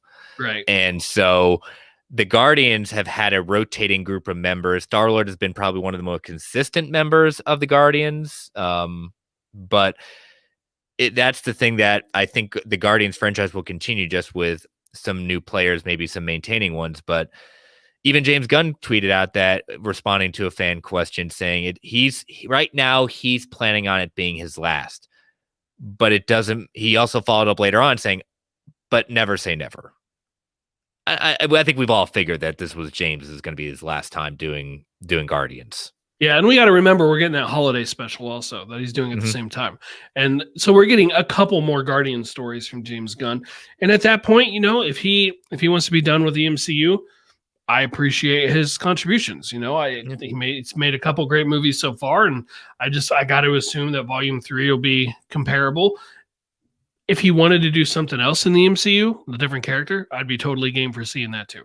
Yeah, and I think what we've seen from a lot of directors, particularly most recently the Russo brothers, this is a very hard kind of grueling schedule, especially with what they've done with the trilogy at this point, and the fact that he's jumped from the Suicide Squad right back into this. When originally, Peacemaker in there also. And Peacemaker. So, I mean, I don't think he's necessarily tired of doing these types of films, but I think with Peacemaker, he's got an opportunity, and he's also gone on record that the idea of this is successful, there will be more seasons. So he maybe want to do more smaller scale, playing with the toys, but not like this huge world building in that sense. Right. Totally agree.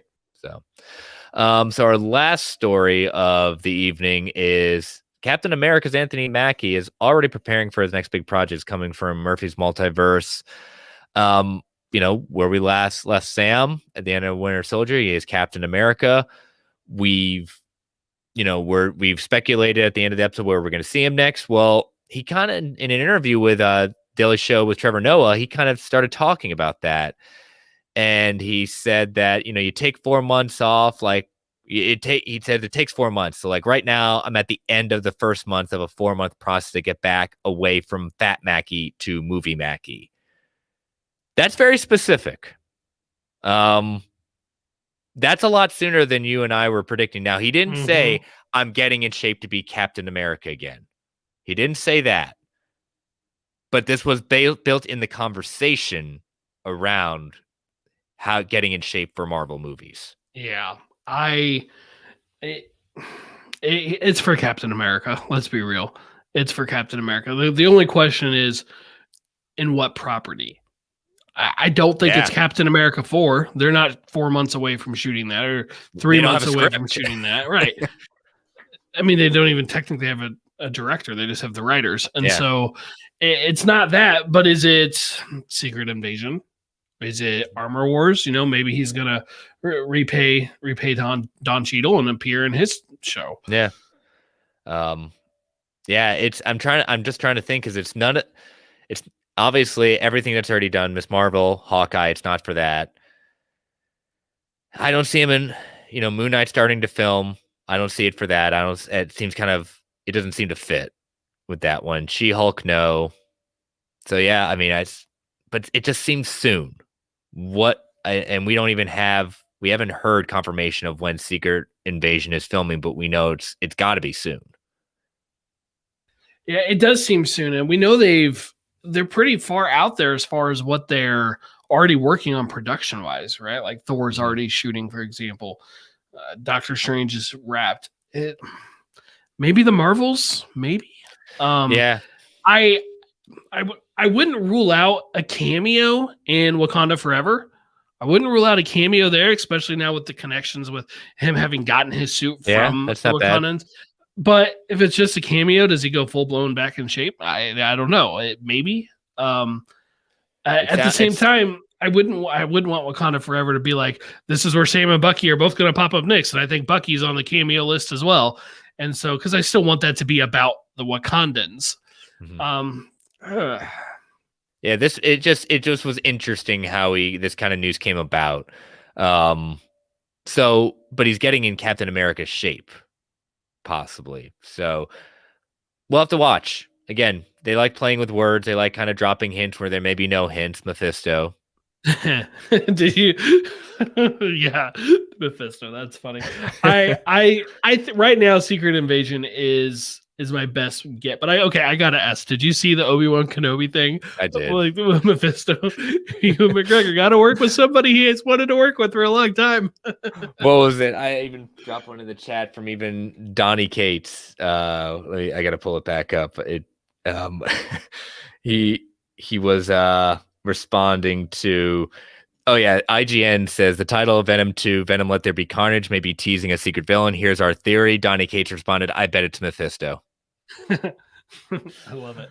So Mephisto means that's gonna be fun. So Secret Invasion is my official guess. Yeah, that's the only thing that seems plausible at this point. Because again, Nick Fury.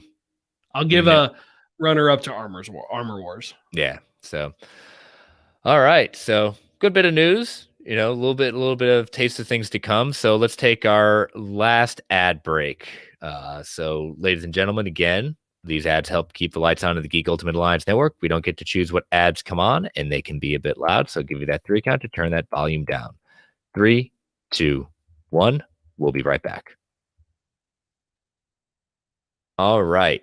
So while I start pulling up the Fact or Fiction from last week, I know we have one question, but why don't we start with your follow-up from last week? Yeah, I wanted to do a follow-up on the Spider-Man TV rights. Travis had asked whose decision would it be for Spider-Man to appear in Silk on Amazon Prime. And at the time I was kind of questioning about, like, I initially thought Disney, and then I was questioning myself. I went and looked it up, and to confirm what I was remembering, I found this from Screen Rant, but several other places reported on it. Back in 2014, a copy of the Marvel Sony deal leaked. And I think this was all around the big Sony hack when this leaked out.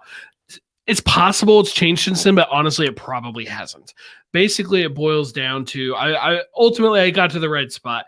If it's an episode that is 44 minutes or longer, that's Sony. If it's shorter than that, it's Disney. So that's really what it comes down to. Now, the wording of the contract is a little questionable, so it might be that live action is Sony regardless, but animation is definitely going to be shorter. Most of these Amazon Prime shows, it seems like they're all in that 44-minute range or longer. So you just know if they wanted to use him, they would just make that episode 45 minutes long and not have a problem with it.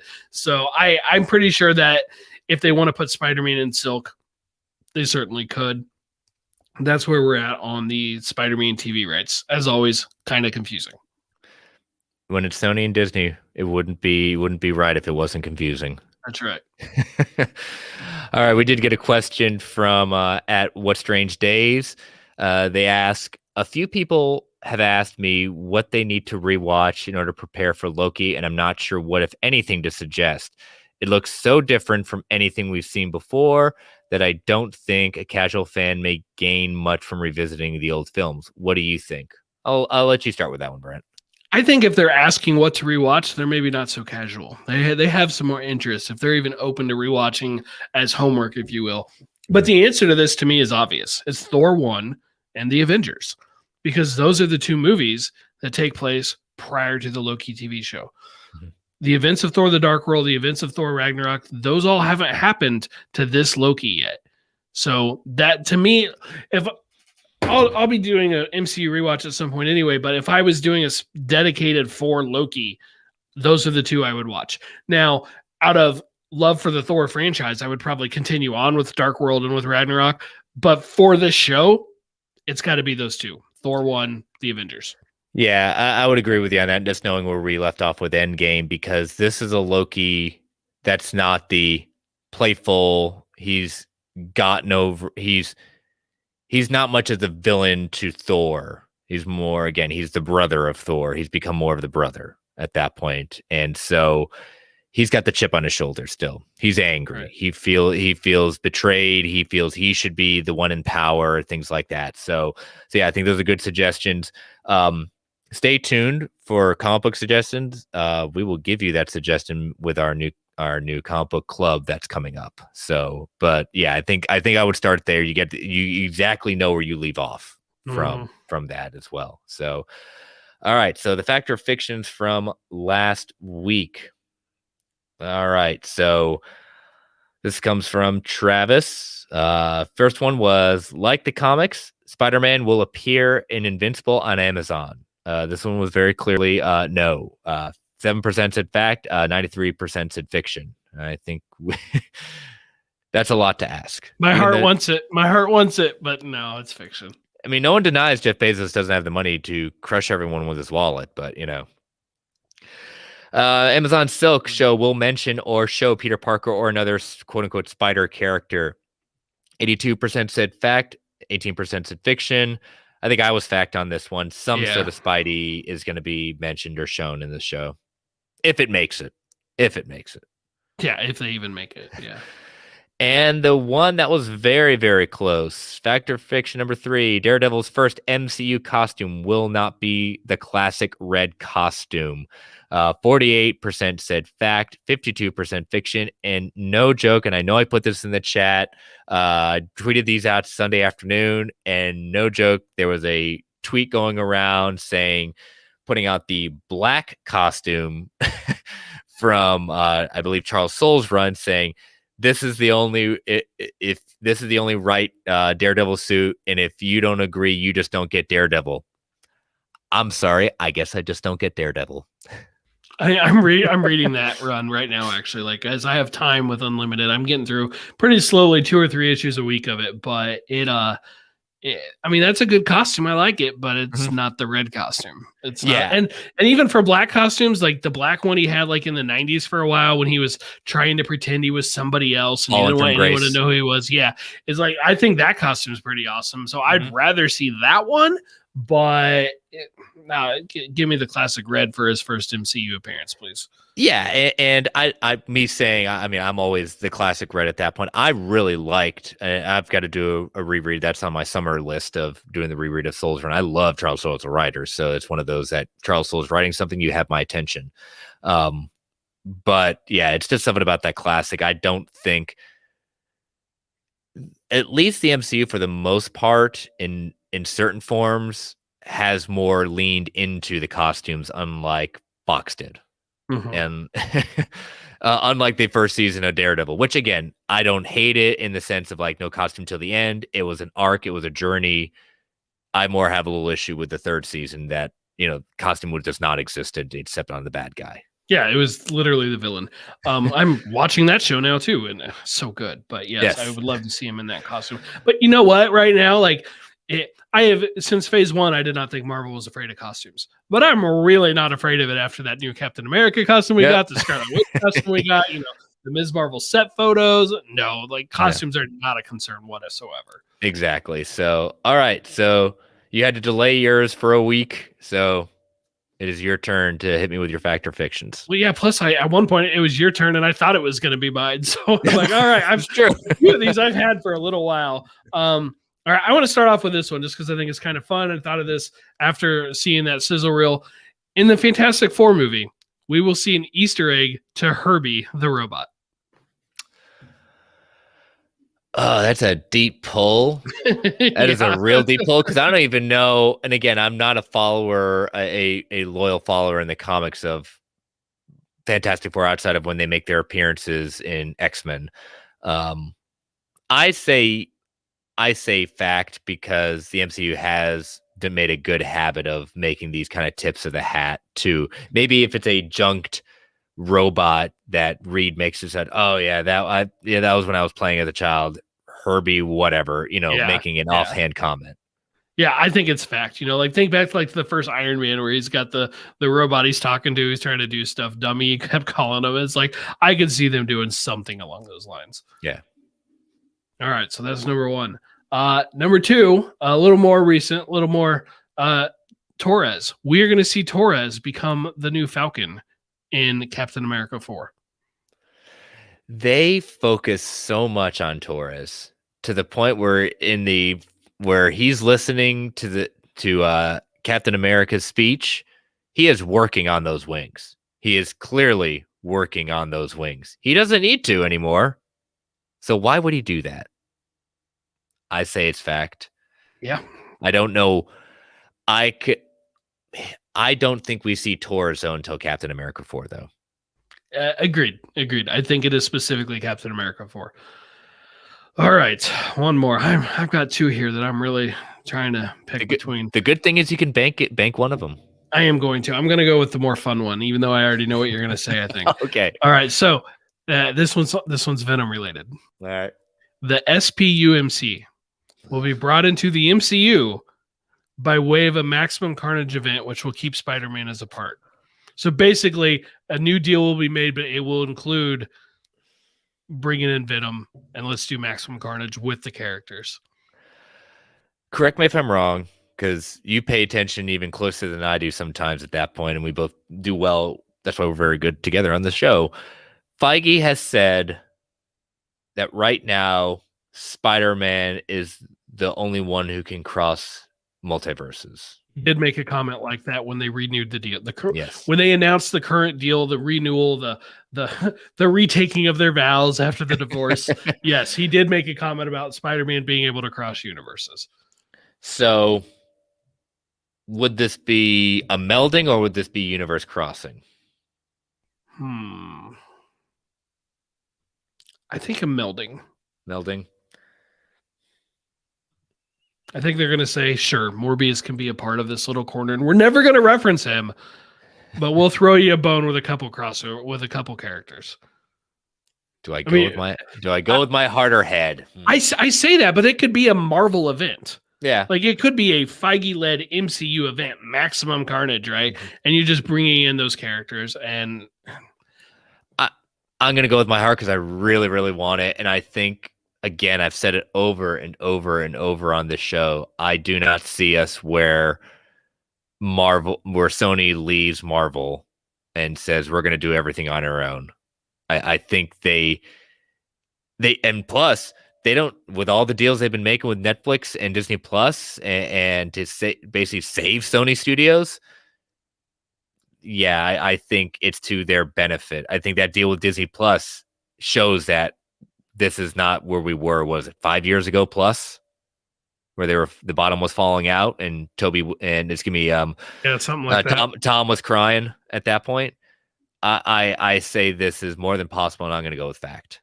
I'm gonna say it's fact, but I think it's honestly that's me going with my heart as well because no, this maybe isn't. Well, I mean, I guess it probably is my favorite interpretation of Venom by default because it's better than the Spider-Man 3 one. It's not the Venom I would have wanted necessarily, but I don't think that Venom's coming anytime soon. And I would love to see a Venom with Spider-Man on screen in live action, right? The ship has sailed on going the comic accurate route for how, like, with their relationship. Okay, fine. I'll accept that. I still want to see Spider-Man and Venom throw down.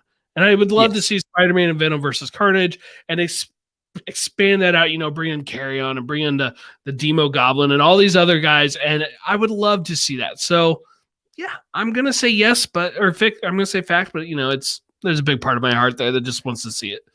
Yeah, I would love to see a War of Symbiotes. I'd love to see, Peter have his alien costume stint at that point. I think there's too much potential. There's too much money on the table that that potential of a movie will make more than Venom 1, Venom, Let There Be Carnage, and a potential third movie. If the third movie has Spider-Man, yes, you get all the monies, but that is a lot of bank and merchandising and promotion that you are throwing away if you don't make it happen.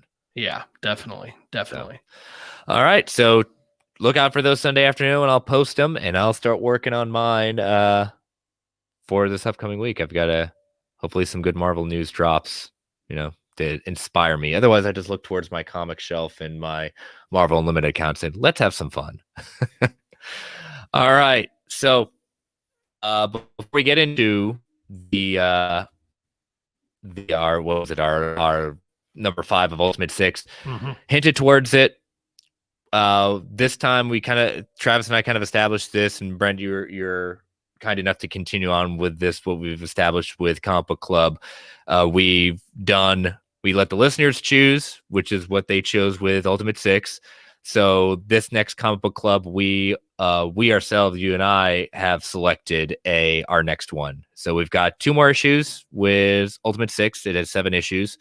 Our next one, we like being timely. We like being this, and I have not read this series. I've wanted to, and I don't think you've read it either, Brent. I've maybe read like 2 issues. I need to I'll find out for sure when I reread them. I've maybe read 2 issues. So we are going to read Loki, Agent of Asgard.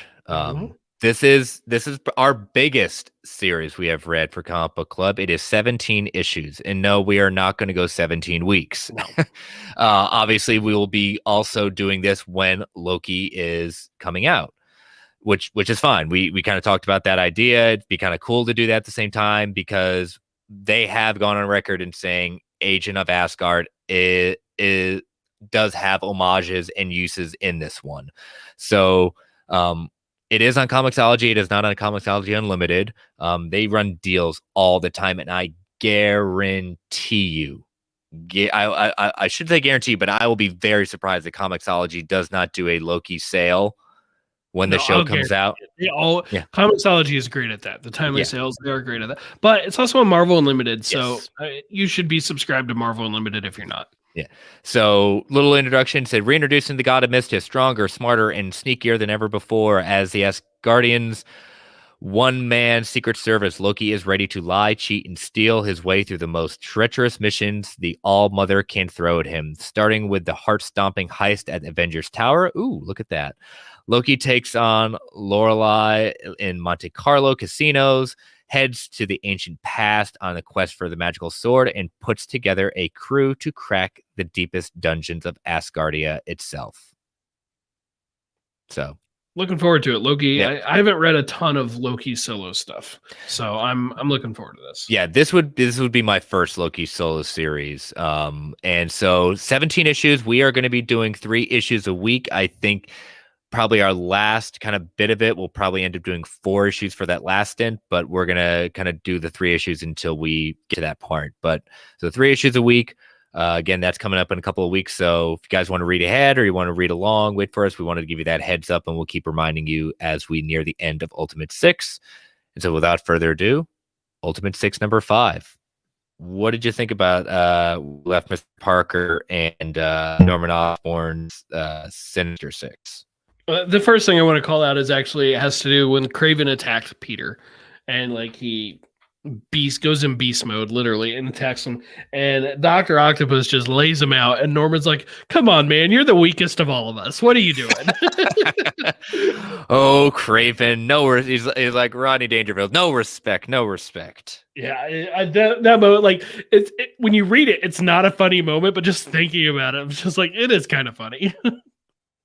Oh yeah, and it's Kraven's just trying to be. You literally are the weakest link in this. You kind of are. You're with us because we almost had to. Because he happened to be there. Yeah, but the fact that it's Norman is always the kind of person that he is the archetypal delusional villain. That he has built up this whole thing about his relationship with Peter, that Peter's like, what are you talking about, man? Why do you call me boy? Why do you call me son? I'm not. You are not my father. And he just says, you have no idea the lies that say I am the one you should be following. Like this, like I said, he falls into a lot of tropes, and it's not cliche. And it's like, oh, I kind of roll my eyes at, but Bendis writes it. So Bendis does a very good job writing Norman Osborn in the Ultimate line. Oh, yes. This is where Bendis was at his great. Like, I want him to come back to Marvel for a reason. He just clicks with these characters more. I want him to come back to Marvel because he's not doing the great job at DC. No, he's not. It's not a good match for him. Yeah. He's not a good match for DC, but he's a great match at Marvel. So absolutely want him to come back. But, I love the way that they just bring in, like, this is like the drive. Like, it feels like this. I could be wrong, but I think this was originally announced as 6 issues, and then they expanded it to 7. And so it's like this feels like a penultimate issue. Like gearing up for the final showdown. You've got at the end, they're attacking the White House. They're dragging Peter along with them. And all of a sudden, like, there's the Avengers, or there's the Ultimates, I guess I should say. And they're just like, hey, you're trespassing. It's a good issue, but I do feel a little bit like this issue is more about we're going to get from all the setup to we're going to get to the real action. Mm-hmm. And, as we got longer and longer into the series, the villain of this series, in rereading this, it's Nick Fury. The sins of Nick Fury's past have come home to haunt him. The experiments to continue the super soldier serum, the bringing in the imprisoning and diving into these villains at that point. He, again, it's I'm not saying I'm on Norman's side necessarily, but we've seen this happen even in the movies of like, you've put yourself on this pedestal that you were the top dog. Even you basically saw yourself as bigger than the president. We kind of saw that in the last issue with how he kind of handled himself in the Oval Office. Yes. But Nick is taking a lot of hits right now, and he hasn't gotten, he's not gotten one win on this. Even Captain America cuts him down. Yeah, Captain America cuts him down. It's like, Nick Fury, it's almost like he's overextended himself.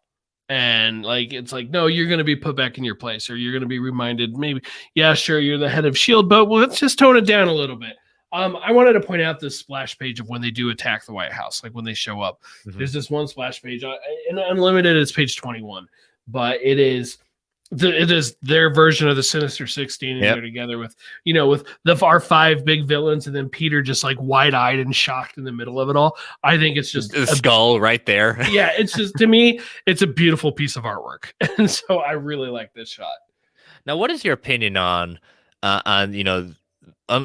the Ultimate Universe put basically Norman as he turned into a goblin, versus what we get in Marvel 616, where it's a suit, costume, what have you. Obviously we know what happens with when he turns into Red Goblin. That's a whole different thing. Yes, it is. But which one do you kind of, it's hard to say prefer, but which one do you kind of lean towards in a sense of what you would like to see eventually happen with him in the MCU? No, I'll go prefer. The classic look is definitely my preferred look for the Goblin, but I do like this look. I think it's a cool alternative. But I will tell you, if we see Goblin in the MCU, I think it'll be the big monster, like the actual Goblin. I don't think they're going to do the costume. I would love it if they did, because think back to like Infinity War and Endgame, Corvus Glaive, his look changed the color scheme, and man, that would be a great Green Goblin design. Yeah. And so I'm like, they definitely could do it now in a way they really couldn't do it in the first Raimi movie. But my hunch is we'll see the big monster instead. The big monster is what we saw in Into the Spider-Verse, at the very beginning of that. I honestly like both. That said, when he is the big monster, I prefer it when he has his wits about him as opposed to when he's like Savage Hulk. Yeah. Like I said, I've gone on record about my displeasure with Savage She-Hulk. I am not a fan. Absolutely not a fan of that. To me, Norman doesn't work when he's wild and out of control. Like, part of what's threatening about him is his intellect, and so I don't want that to be lost. He's what we would fear the most if Hulk had his wits about him. Yeah. Mm-hmm. So, but yeah, I mean, what a great ending splash page with Steve as Captain America saying, Norman Osborn, you're trespassing. Just so subtle. I love it though. I love it. I'm ready. Just the Boy Scout. I've been waiting. Now I can read the next one. So yes. So, but yeah, number 6 next week, and yeah, another come to the end of volume 48. We're getting closer and closer to that 50. I don't think we're going to have a huge party, but we'll bring some streamers, have some beverages. Nothing wrong with that. No, nothing wrong with that at all. But yeah, good episode. And as always, you never know what's coming at the end, right, Brent? That's right. You got it. But why don't you tell people how they can follow you and plug your shows? Yeah, Brentak Prime on Twitter, and then also co-host Fans Without Borders, which is now officially going bi-weekly. So this coming weekend it'll be off, but then it'll be back the week after. So every week you get a little bit of, you get sometimes 1 week with Brent, 1 episode a week with Brent, and sometimes you get 2 Brents, 1 week. That's right. That's a lot of Brent. But yes, also thank you to our sponsor, Organic Price Books. Thank you again. Yes. Check them out for all the collected edition needs. Again, Anaj Conquest. Criminals are fully in stock. Check out his store. Again, use that code Marvel GUA coupon code at the end. Again, it's in the show notes on YouTube. It's in the show notes on podcast. So check him out. And you can follow this show on Twitter at Marvel A Podcast. You can follow me on Twitter at Chris Balga. You can email the show at marvelalliancepodcast@gmail.com. You can follow the Geek Ultimate Alliance Network on Twitter at GUA Pod Network. Feel free to tweet, email if you want to provide feedback, ask questions, factor fictions, put your own Venom theories out there. If you really are looking forward to this, love to hear your theories on that. Continue to rate and review the network on Apple Podcasts, whatever podcatcher of choice may be. Thank you all for listening. Thank you all for joining in the chat tonight. Stay safe out there. And as Stan the Man would say, Excelsior, true believers. Well, we have no Invincible to talk about, Brent. I know, it's kind of sad. Again, we don't have it, but we do have something that we can talk about. It's been nagging my mind because there was a news story we kicked at that point, but it kind of got me thinking, not necessarily to talk about the news, but we have not necessarily, outside of the title for Doctor Strange and the Multiverse of Madness. We have the title. We don't know full details outside of maybe some castings. We know of rumors of what's going to be in Spider-Man No Way Home. Right? I'm getting that right. Mm-hmm. Yes. Yeah, No Way Home. And so this dimension hopping, multiverse crossing, where do you see this? How far should the MCU lean into this? Because I don't believe this is 1 or 2 films and we're done. I don't believe that. But how much should they lean into this? I mean, they're leaning pretty hard. They've also got American Chavez coming to Doctor Strange 2. That's confirmed. And, yep. She hops dimensions. Like, that's her thing. I can't get this thought out of my head of the possibility of Tobey Maguire appearing in Doctor Strange in the Multiverse of Madness. It's like, ever since the thought got put in my head, I can't rule the thought out. And combining like with Tom Holland saying technically his contract's up after No Way Home, and knowing that Sam Raimi, I feel like the opportunity to reteam those two up, even briefly, Maguire and Raimi, the 2 people who are instrumental in the comic book movie boom that happened. Yeah.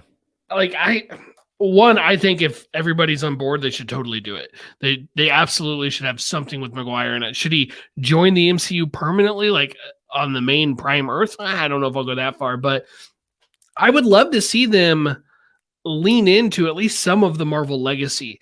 That said, I think they can do Spider-Man now because we've seen the MCU Spider-Man for a while. Like, he's been around for a while. So while I am not at all opposed to them doing something with the X-Men, it feels soon when we don't even have the X-Men introduced yet. We don't even have mutants. And so I don't know. What are you thinking? Yeah, this allows the MCU to really kind of, they've got the X-Men back. We've got Fantastic Four back. We can start finding ways to have a little bit messy hand cannon, but just say, well, where have they been all this time? What are we doing all this time? They may have not been on the MCU Earth, which I believe is Earth 19999 or something like that at that point. Travis Hines is saying alternative versions of Stark and Cap from different Earths. Any chance of that happening? Oh yeah. I mean, this opens up there's a lot of great storytelling to be done with this. And it allows possibilities of Disney Plus shows. It allows the opportunities. Like, Marvel has What If, DC has Elseworlds. What If they're kind of similar, but they're kind of not. But with the different Earths, you can play with, like you said, an America Chavez, someone who we can see for the first time, someone from an alternative. What we understand it with, if Alfred Molina is spilling all the tea, he is plucked from what we thought was his death at the end of Spider-Man 2 at that moment into this universe, supposedly. So you can start bringing in and if Spider-Man can dimension, is the one who can cross dimensions in that part. I don't think it's a power, but I think, it's interesting. But can it be the way the X-Men get brought in? It's certainly an option. I feel like to do that, though, you'd almost have to have a Crisis-style merging of the Earths. Secret war, if you will. Yeah, that much better choice there.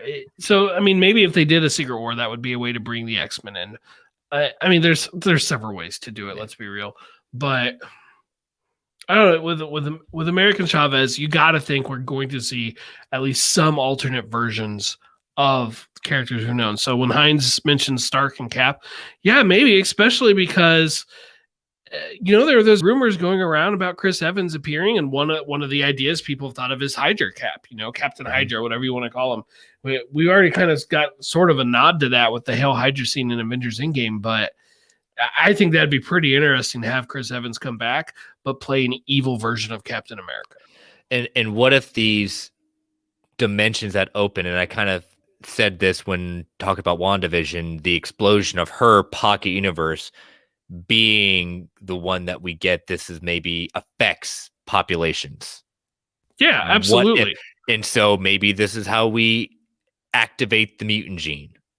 Does this how we activate the Fantastic Four, the powers? Are they exploring the quantum realm? Are they exploring these different dimensions and things like that? So it opens up to a lot of possibilities. It does. Right now, I feel like all of that's on the table, but part of me almost thinks this will be a much more interesting conversation when we've seen even a trailer from Spider-Man No Way Home, where we've gotten at least a hint of where they're going. Because I don't feel like this is going to be another red herring like the multiverse comment was in Spider-Man Far From Home. Mm-hmm. We had Strange going through the multiverse in the first Strange movie. The concept of the multiverse was talked about in a little more detail in Far From Home, even though they didn't go with it. I feel like now they are going to go with it. We still don't technically know about the other two Spider-Men, but there's an awful lot of smoke there. Mm-hmm. So, especially with Maguire, or Andrew Garfield saying, "Well, wait a minute, they haven't got a call, but he's a good actor, but he's not that good." That was bad. I don't know. I am fully convinced we are going to see them.